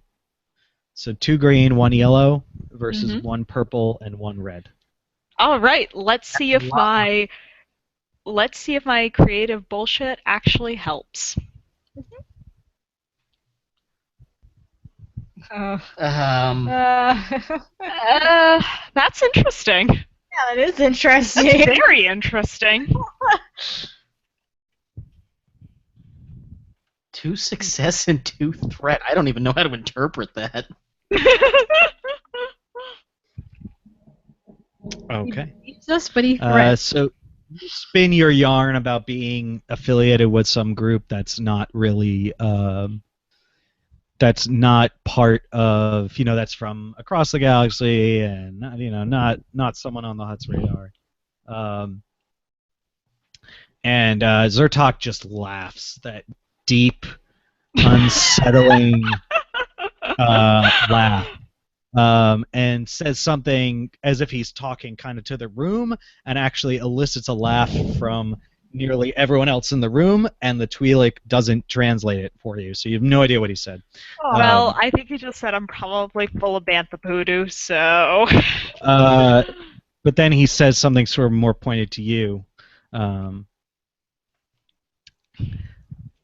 He says something more pointed to you,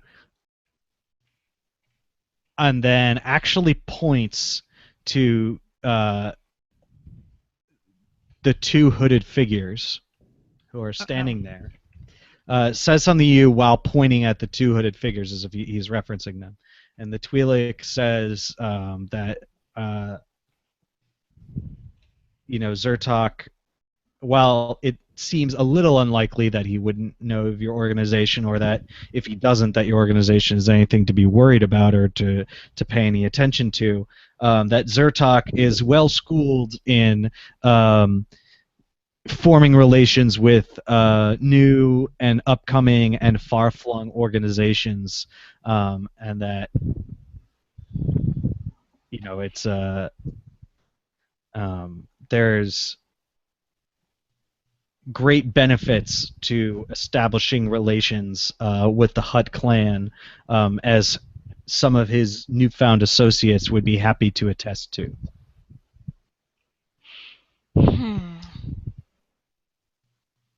At this, or sort of as you guys are having this exchange, the Sullustan, who is standing there, suddenly just sort of bursts out, saying something in his sort of native tongue. He seems really agitated. He seems kind of like in a hurry. It seems like this is wasting his time, and he's got something more important to be doing. And he turns to Zertok and he points at the hooded figures, and they points at Zertok, and he's being very bombastic and very, very sort of agitated. Kick him back in. and Zertok says something, and the Twi'lek translates it and says, actually, I gotta look up what the Twi'lek says. Hold on one second.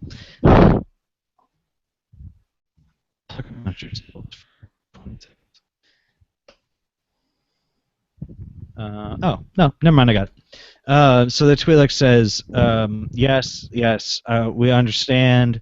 The auction will continue as promised, but no, Zertok has not yet decided if these individuals will be included in the bounty. Bounty. What bounty? What bounty? And the Sullustan kind of doesn't seem happy with that response and is pointing now at you and pointing at fingers kind of everywhere, just sort of very annoyed. And Zertok thinks for a second, responds, and the Twi'lek translation is, we understand my Terranor's dedication to the auction. We understand the level of resources that you're willing to commit to the auction. However, you haven't won anything yet. And even if you do win, Zertok has not yet decided if there will be additional compensation given the delay and given the disruption at the original meeting. And the Sullustan kind of looks like he's going to continue to protest, but he sort of gives it up. It doesn't really. He kind of can see that he's not going to get a better answer out of Zertok, and it's probably not in his best interest to push it.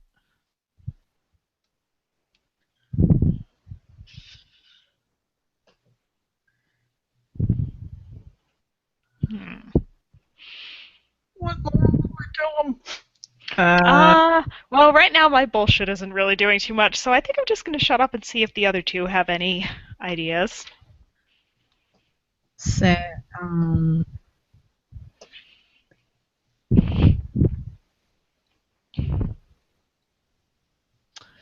I look back at the hut and I say, I would love to continue this conversation, but we need medical attention badly. Are you lying about that? Well, we do have some pretty bad strain, and we're all I had a blaster bolt. I had a blaster wound in my freaking shoulder. My companion here has a blaster wound. We would love to discuss And these she needs to get unhooked from her manacles. Yes, we wish to continue. We wish to continue this conversation and discuss the details further. But right now, I feel it is imperative for my companions to receive medical attention. One of the two hooded figures, before Zertok can say anything, kind of steps forward in between you and Zertok, and turns to address Zertok and the Twi'lek. And you can't totally hear what they're saying. They're speaking very softly, kind of pretty low. You can detect a kind of like a hiss, a kind of like hissing to the verbiage, to the language. It's not like reptilian, but there's definitely like an elongation of the S's and kind of a, not a lisp, but there's an effect there. There's an affect. Whatever language this creature's speaking is probably not its native tongue because it's sort of struggling with the verbiage. And it seems to actually be talking more to the Twi'lek than to Zertok. And the Twi'lek kind of looks at the hooded figure and has this perplexed look on her face. She seems either confused or a little worried to actually translate it. But the hooded figure nods a couple times. Again, the back of the hooded figure is to you, so you can't really see the figure at all. And the Twi'lek translates into Huttese to Zertok. Zertok sits there and ponders for a second, and actually nods, and then says something. And the Twi'lek says, "The prisoners will be removed to the outer cells, and we will coordinate." The prison will move to the outer cells, and we will coordinate the games to see whether or not any of these are worthy to either join our illustrious organization or perhaps be given as further prize to the winners of our great auction.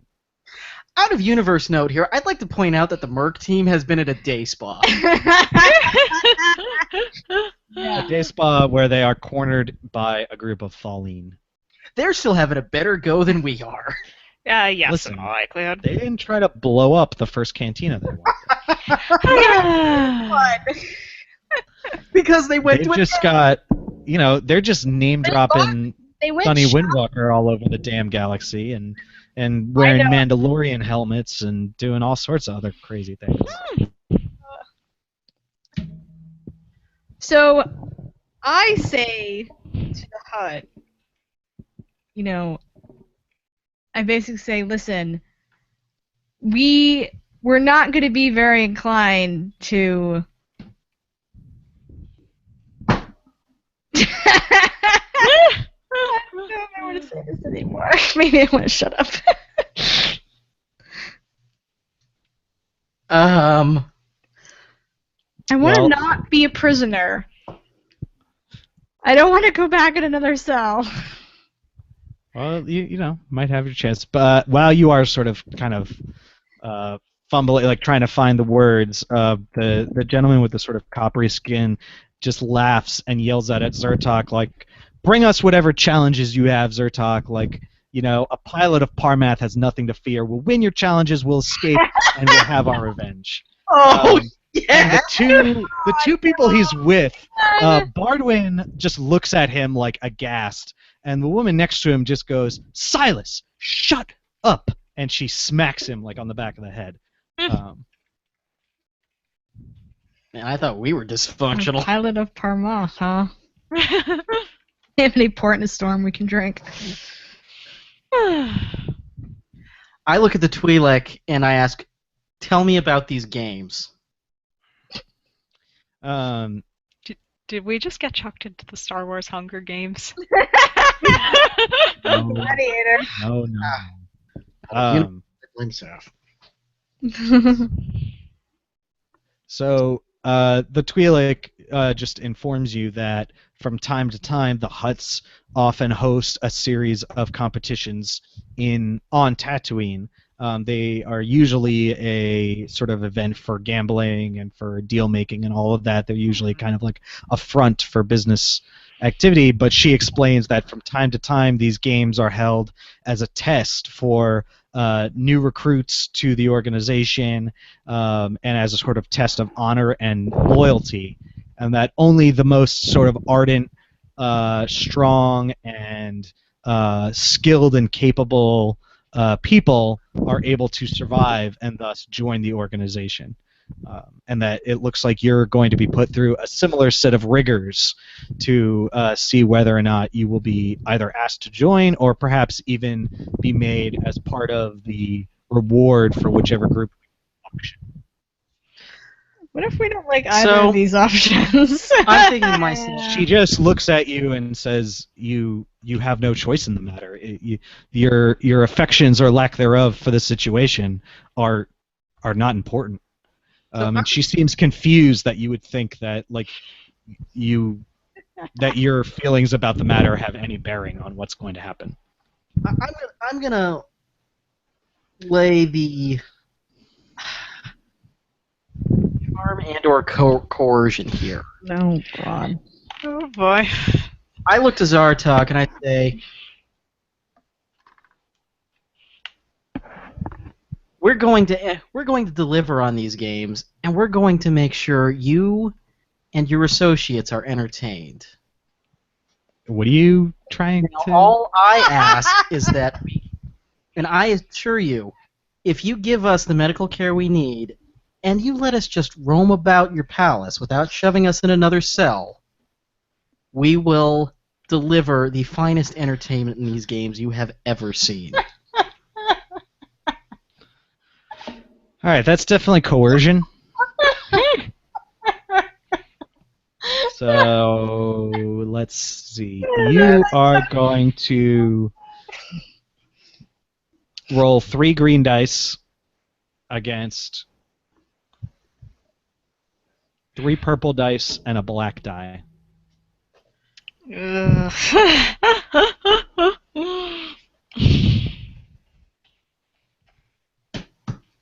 Oh, that was great. 3 threats. Executed on the spot. And Zertok again just laughs at you and says something, and says, and the translation is, you've made the mistake of believing that you are now guests here. You are no such thing. You are merely property to be won or discarded. Take them away. Thanks. Good job. And a whole bunch of the guards kind of collapse onto you guys and the other 3, and they drag you away. And they do not bring you back down to the pits. Instead, they put you in what actually looks to just be like a room. It's a normal room. It actually has like some small furniture in it. It almost looks like you would construe it as a guest room or as like a sort of small living quarter, but there's not really amenities in it. There's only one door, and as you're all sort of, the 3 of you, or the 6 of you are sort of unceremoniously tossed in there, the door is barricaded behind you, and so you're all just sort of stuck in there. So, just for my edification, they didn't search me again, did they? No, they didn't. However, you do not have that blast. Ow! You were disarmed on your way, like when you got up there. However, Dia, you are no longer manacled. Okay, As good. they were shoving you into the room, one of them took the manacles off you. Okay.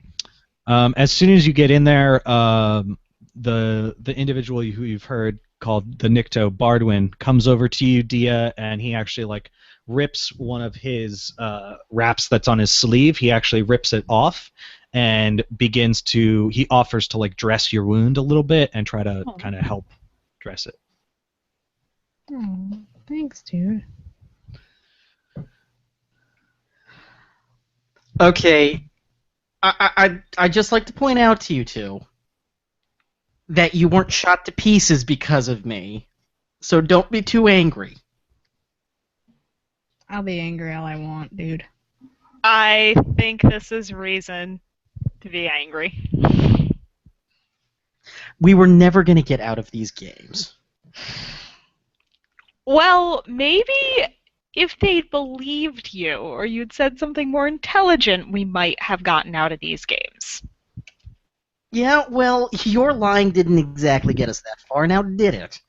Well, at least it didn't get us thrown in prison. We were getting thrown in a cell regardless. Hey, at least I stood a better chance of a plausible lie. Okay. What do we do now?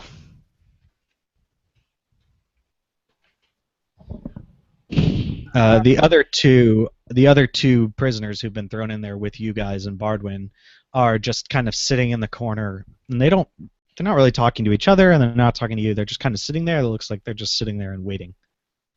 They seem pretty chill. So they're not wasting all their time arguing with each other. Doesn't look like it.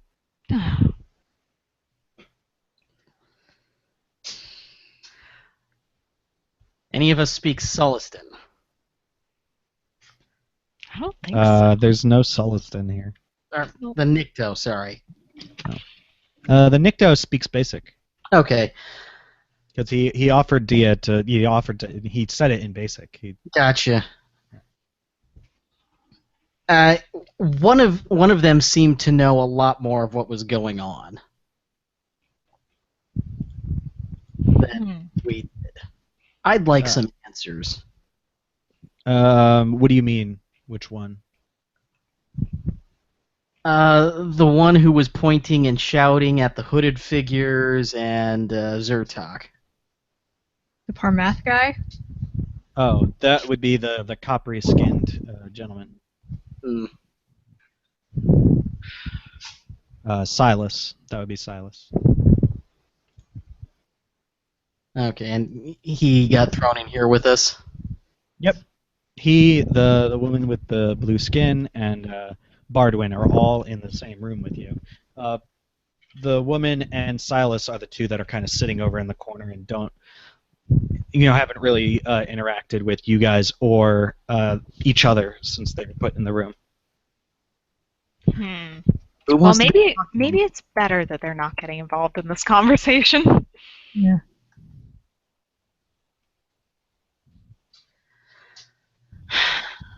I feel like we need to talk to them. Despite Yeah. the fact that we're busy bickering, I still think we should talk to them.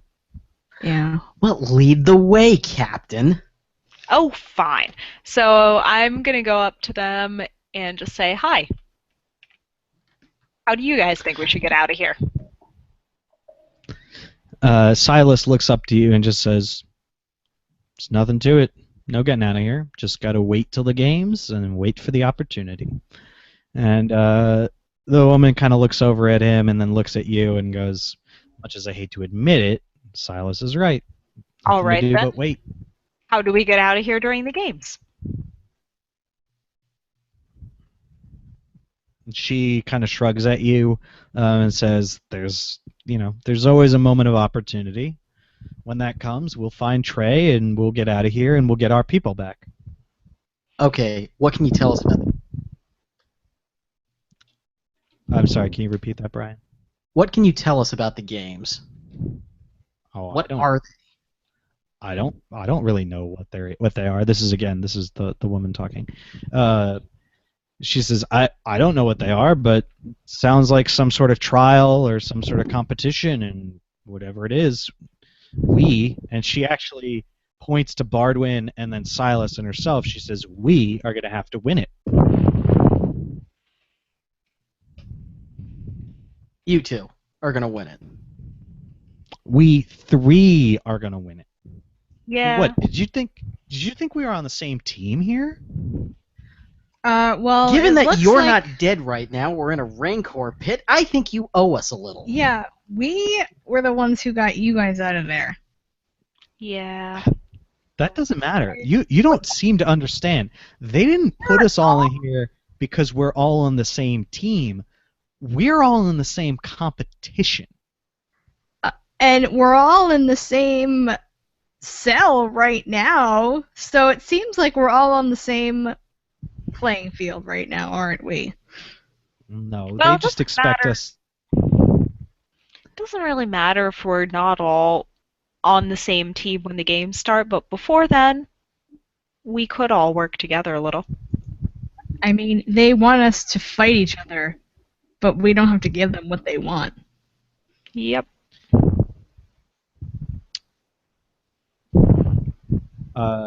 Bardwin kind of looks up. He's kind of finished dressing Dia's wound, and he's just kind of sitting over in the corner. He's readjusting the remaining wraps that he has on his arm and just kind of refastening them down. And he looks up and he says, "The three of you were at the auction. You were trying to purchase from the huts, were you not?"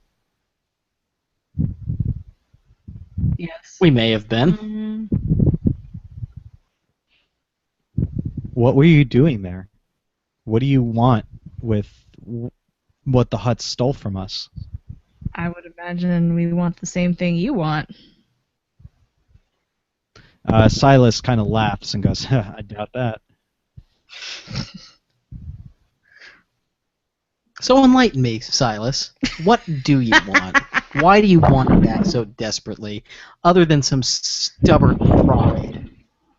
Well, Preetha just said it. We got to get out of here. We got to get Trey, and then we got to get our people back. What people? And yeah. where are they? People. Speeder bike tech, the auction, the whole reason you're here. Yeah, The and tech isn't tech. It's not a machine. The tech is our people. And Preetha kind of is trying to shut him up, but he's kind of too much on a roll. The tech is our people. They're Carthax scientists and engineers. Oh. An engine's just an engine without somebody to run it, develop it, test it. And he kind of like gives a little like happy shrug when he says test it.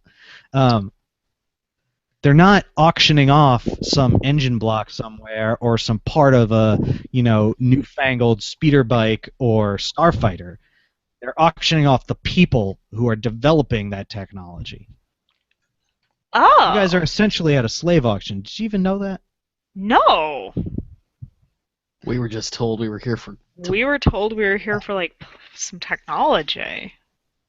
Not. Preetha I kind don't- of I think acidically calls, she says, I bet you always do what you're told. you would be surprised. You would be surprised. I don't know, the rules are kind of more like suggestions. It's not exactly I get in our. really angry at her for saying that. It's not exactly in our nature to follow the laws of an unjust government and unjust people. I glare at Lane a little.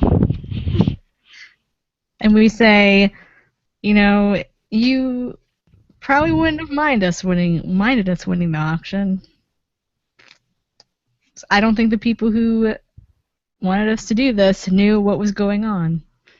It's a shame you Who might that interrupted. be? Oh, I don't know. You want information from us? Maybe we should do a little quid pro quo here. What are you talking about? We literally just told you everything about why you're here. You know who we work for already. That's You- about the sum of all the information we have that you don't.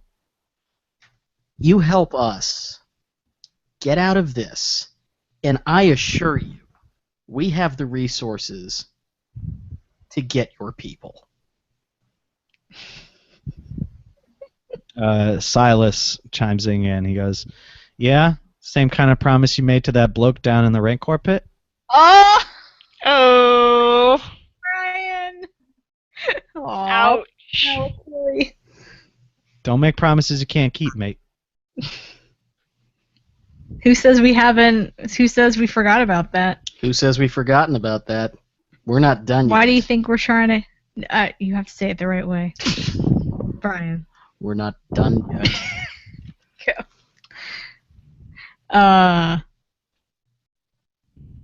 I promise you, we're with the only organization that has the strength and the willpower to help you.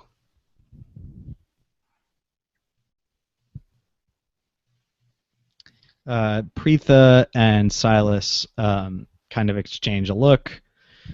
Silas just shrugs. Preetha rolls her eyes a little bit.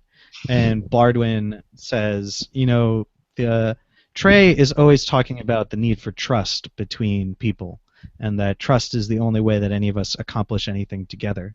So we've trusted you with information about us, but you don't seem to want to return that trust. We might be able to actually, achieve our goals together if you'd be willing to share some of who you are with us. And he has a very even tone to his voice. Well, It's very simple. It's very even. His voice, he's not raising it in any way. There's actually very little. There's very little affectation to any of his wording. It's well, so I say, I'm like, well, what is the Karthak group? What's your affiliation with the galaxy right now? we just try to make our. This is still Bardwin. We just try to make our way. We try to trade and do the best we can. We And who do you stay trade? away from the darker corners of the galaxy, which sadly are more and more frequent these days.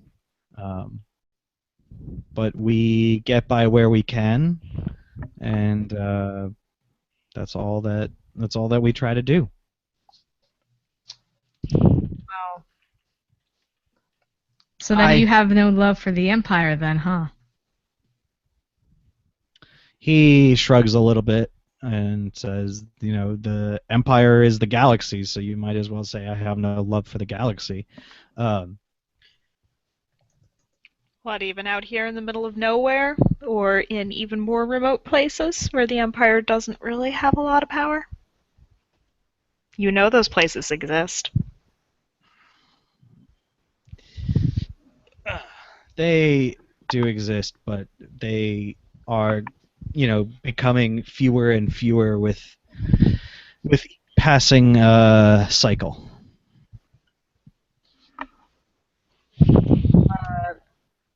There are people who are trying to put an end to that. And maybe you should be working with them.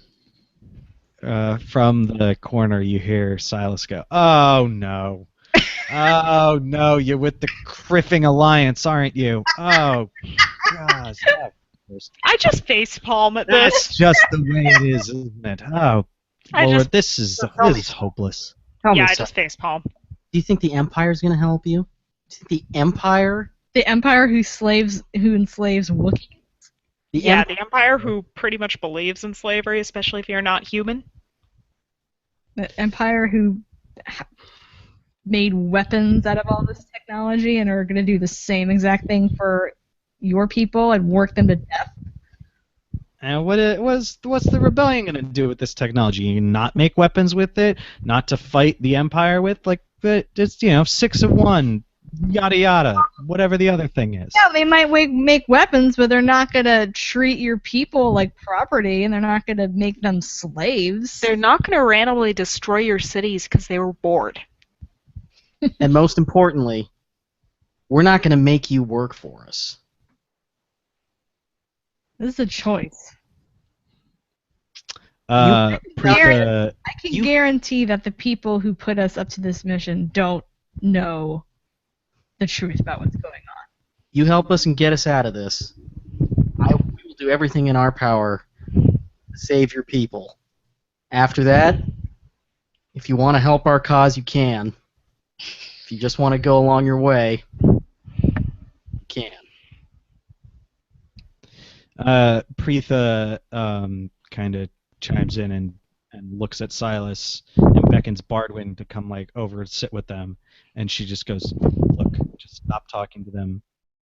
There's no time for this." And actually, just as she says that, there is a knock on the door, and the door kind of creaks open, and the Twi'lek woman takes a couple steps into the room. You can see that behind her, she's got 3 more Gamorrean guards with her, and it looks like a couple other guards. So, she has a parcel in her hand, and places it on the ground in front of her, and just says, "Here you'll find information about the games, which will begin tomorrow. Rest as best you can. You will be fed. You will be treated for. Zertok would like you in the most fit shape possible when the games begin. He does enjoy his entertainment."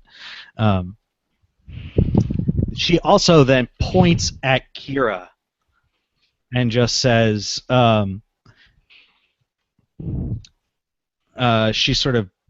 she points at Kira and says, "You should know that the bounty on your head has been claimed by someone here, and that should you fail to win out in the games, that you will be handed over to them immediately."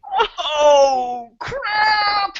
And she turns and goes to leave, and she kind of stops for a second and says, "Get as much rest as you can. It might be the last that you have for a very long time." And the door slams shut behind her. What bounty? And I look at her and say, "Bounty?" I just look And totally confused. What bounty? What's she Silas talking gets about? up, runs over to the parcel, and picks it up and rips it open, and there's what looks to be a like a map or two, and just like a sheet of paper, like flimsy plastic. And he reads it down, and he starts laughing, and he's like excited almost. And he hands the paper to Preetha and just looks at you guys and says, "You guys are gonna lose. You have no idea." And Preetha looks at the paper and just smiles. And she looks up at you and she just says, "Swoop bike race." Oh. And that, my friends, is where we're going to have to leave this episode. Holy cow! Oh, that was great. That That was great. that was I- not great. I mean, a total brilliant disaster. Exactly. I'm sorry, I forgot one little thing. She doesn't just say swoop bike race. She says swoop bike race through Beggar's Canyon. Oh! This is gonna be fun. Back home. Oh, okay, that's a great place to leave. Ah, that was Wait, fun. I'm a pilot. Exactly. We have pilots. Oh, We know which control of a ship to not push. You're a starfighter pilot. You should be okay with that. yeah, there we go. All See, right, you won't get an X-wing. still don't get an X-wing. All right, Tom, that was one heck of a game today. Thank you. All right, so what we don't have quite on the calendar yet when we're going to meet back with the Merc team, hopefully in the next couple of weeks. That was a lot of fun. We'll get this up as soon as we can. Remember, if you are listening to this now, we do live stream these episodes, every recording on Google Hangouts. So if you join us live, you can ask questions, and we'll see them. We can answer them as we're going through. We get any questions? We didn't this time because I advertised it late. Oh, No. no problem. Mhm. I wanted to just make sure we didn't miss anything. Yeah, didn't miss any this time. But yeah, thanks for listening into another episode. We'll see you back again in a couple of weeks with the Merc team. So long, everyone. Bye. Bye. Good night. All right. Yay. What did you do? All right, that was awesome. Yay. That was fun. That was actually pretty awesome. We got out of the thing. And Yes! Even if we got in worse trouble. Well, can't look dignified if you're having fun. Still, though, again, our Merc buddies are at a day spa. They're haven't- having way more fun. They haven't made one combat roll yet. I think they might have to soon, though. Oh, that was good. They are not really equipped to fight much. Sam Percival, a.k.a. Well, no, that's not true, because Ransom could fight.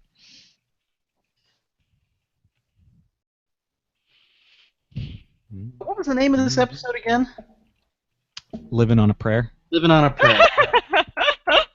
Living on a prayer and some creative BS. That is true, man. How do I always get involved with, arguing with people, and, I don't know what to do until I start arguing with people, and I'm like, well, yeah? Really? I'm just happy I got my Robin Hood moment in. That was good. That was excellent. Hi, Mara. All right, well, I think we need to go let our dog outside before she goes crazy. Yeah, I mean, she already is crazy, but... that was fun. I'll email out soon so we can schedule the next couple of these. Awesomeness. Awesome. Thanks, Tom. Yay. Hey, thanks, That Tom. was Have a fun. good night, everyone. Good. So long. Bye.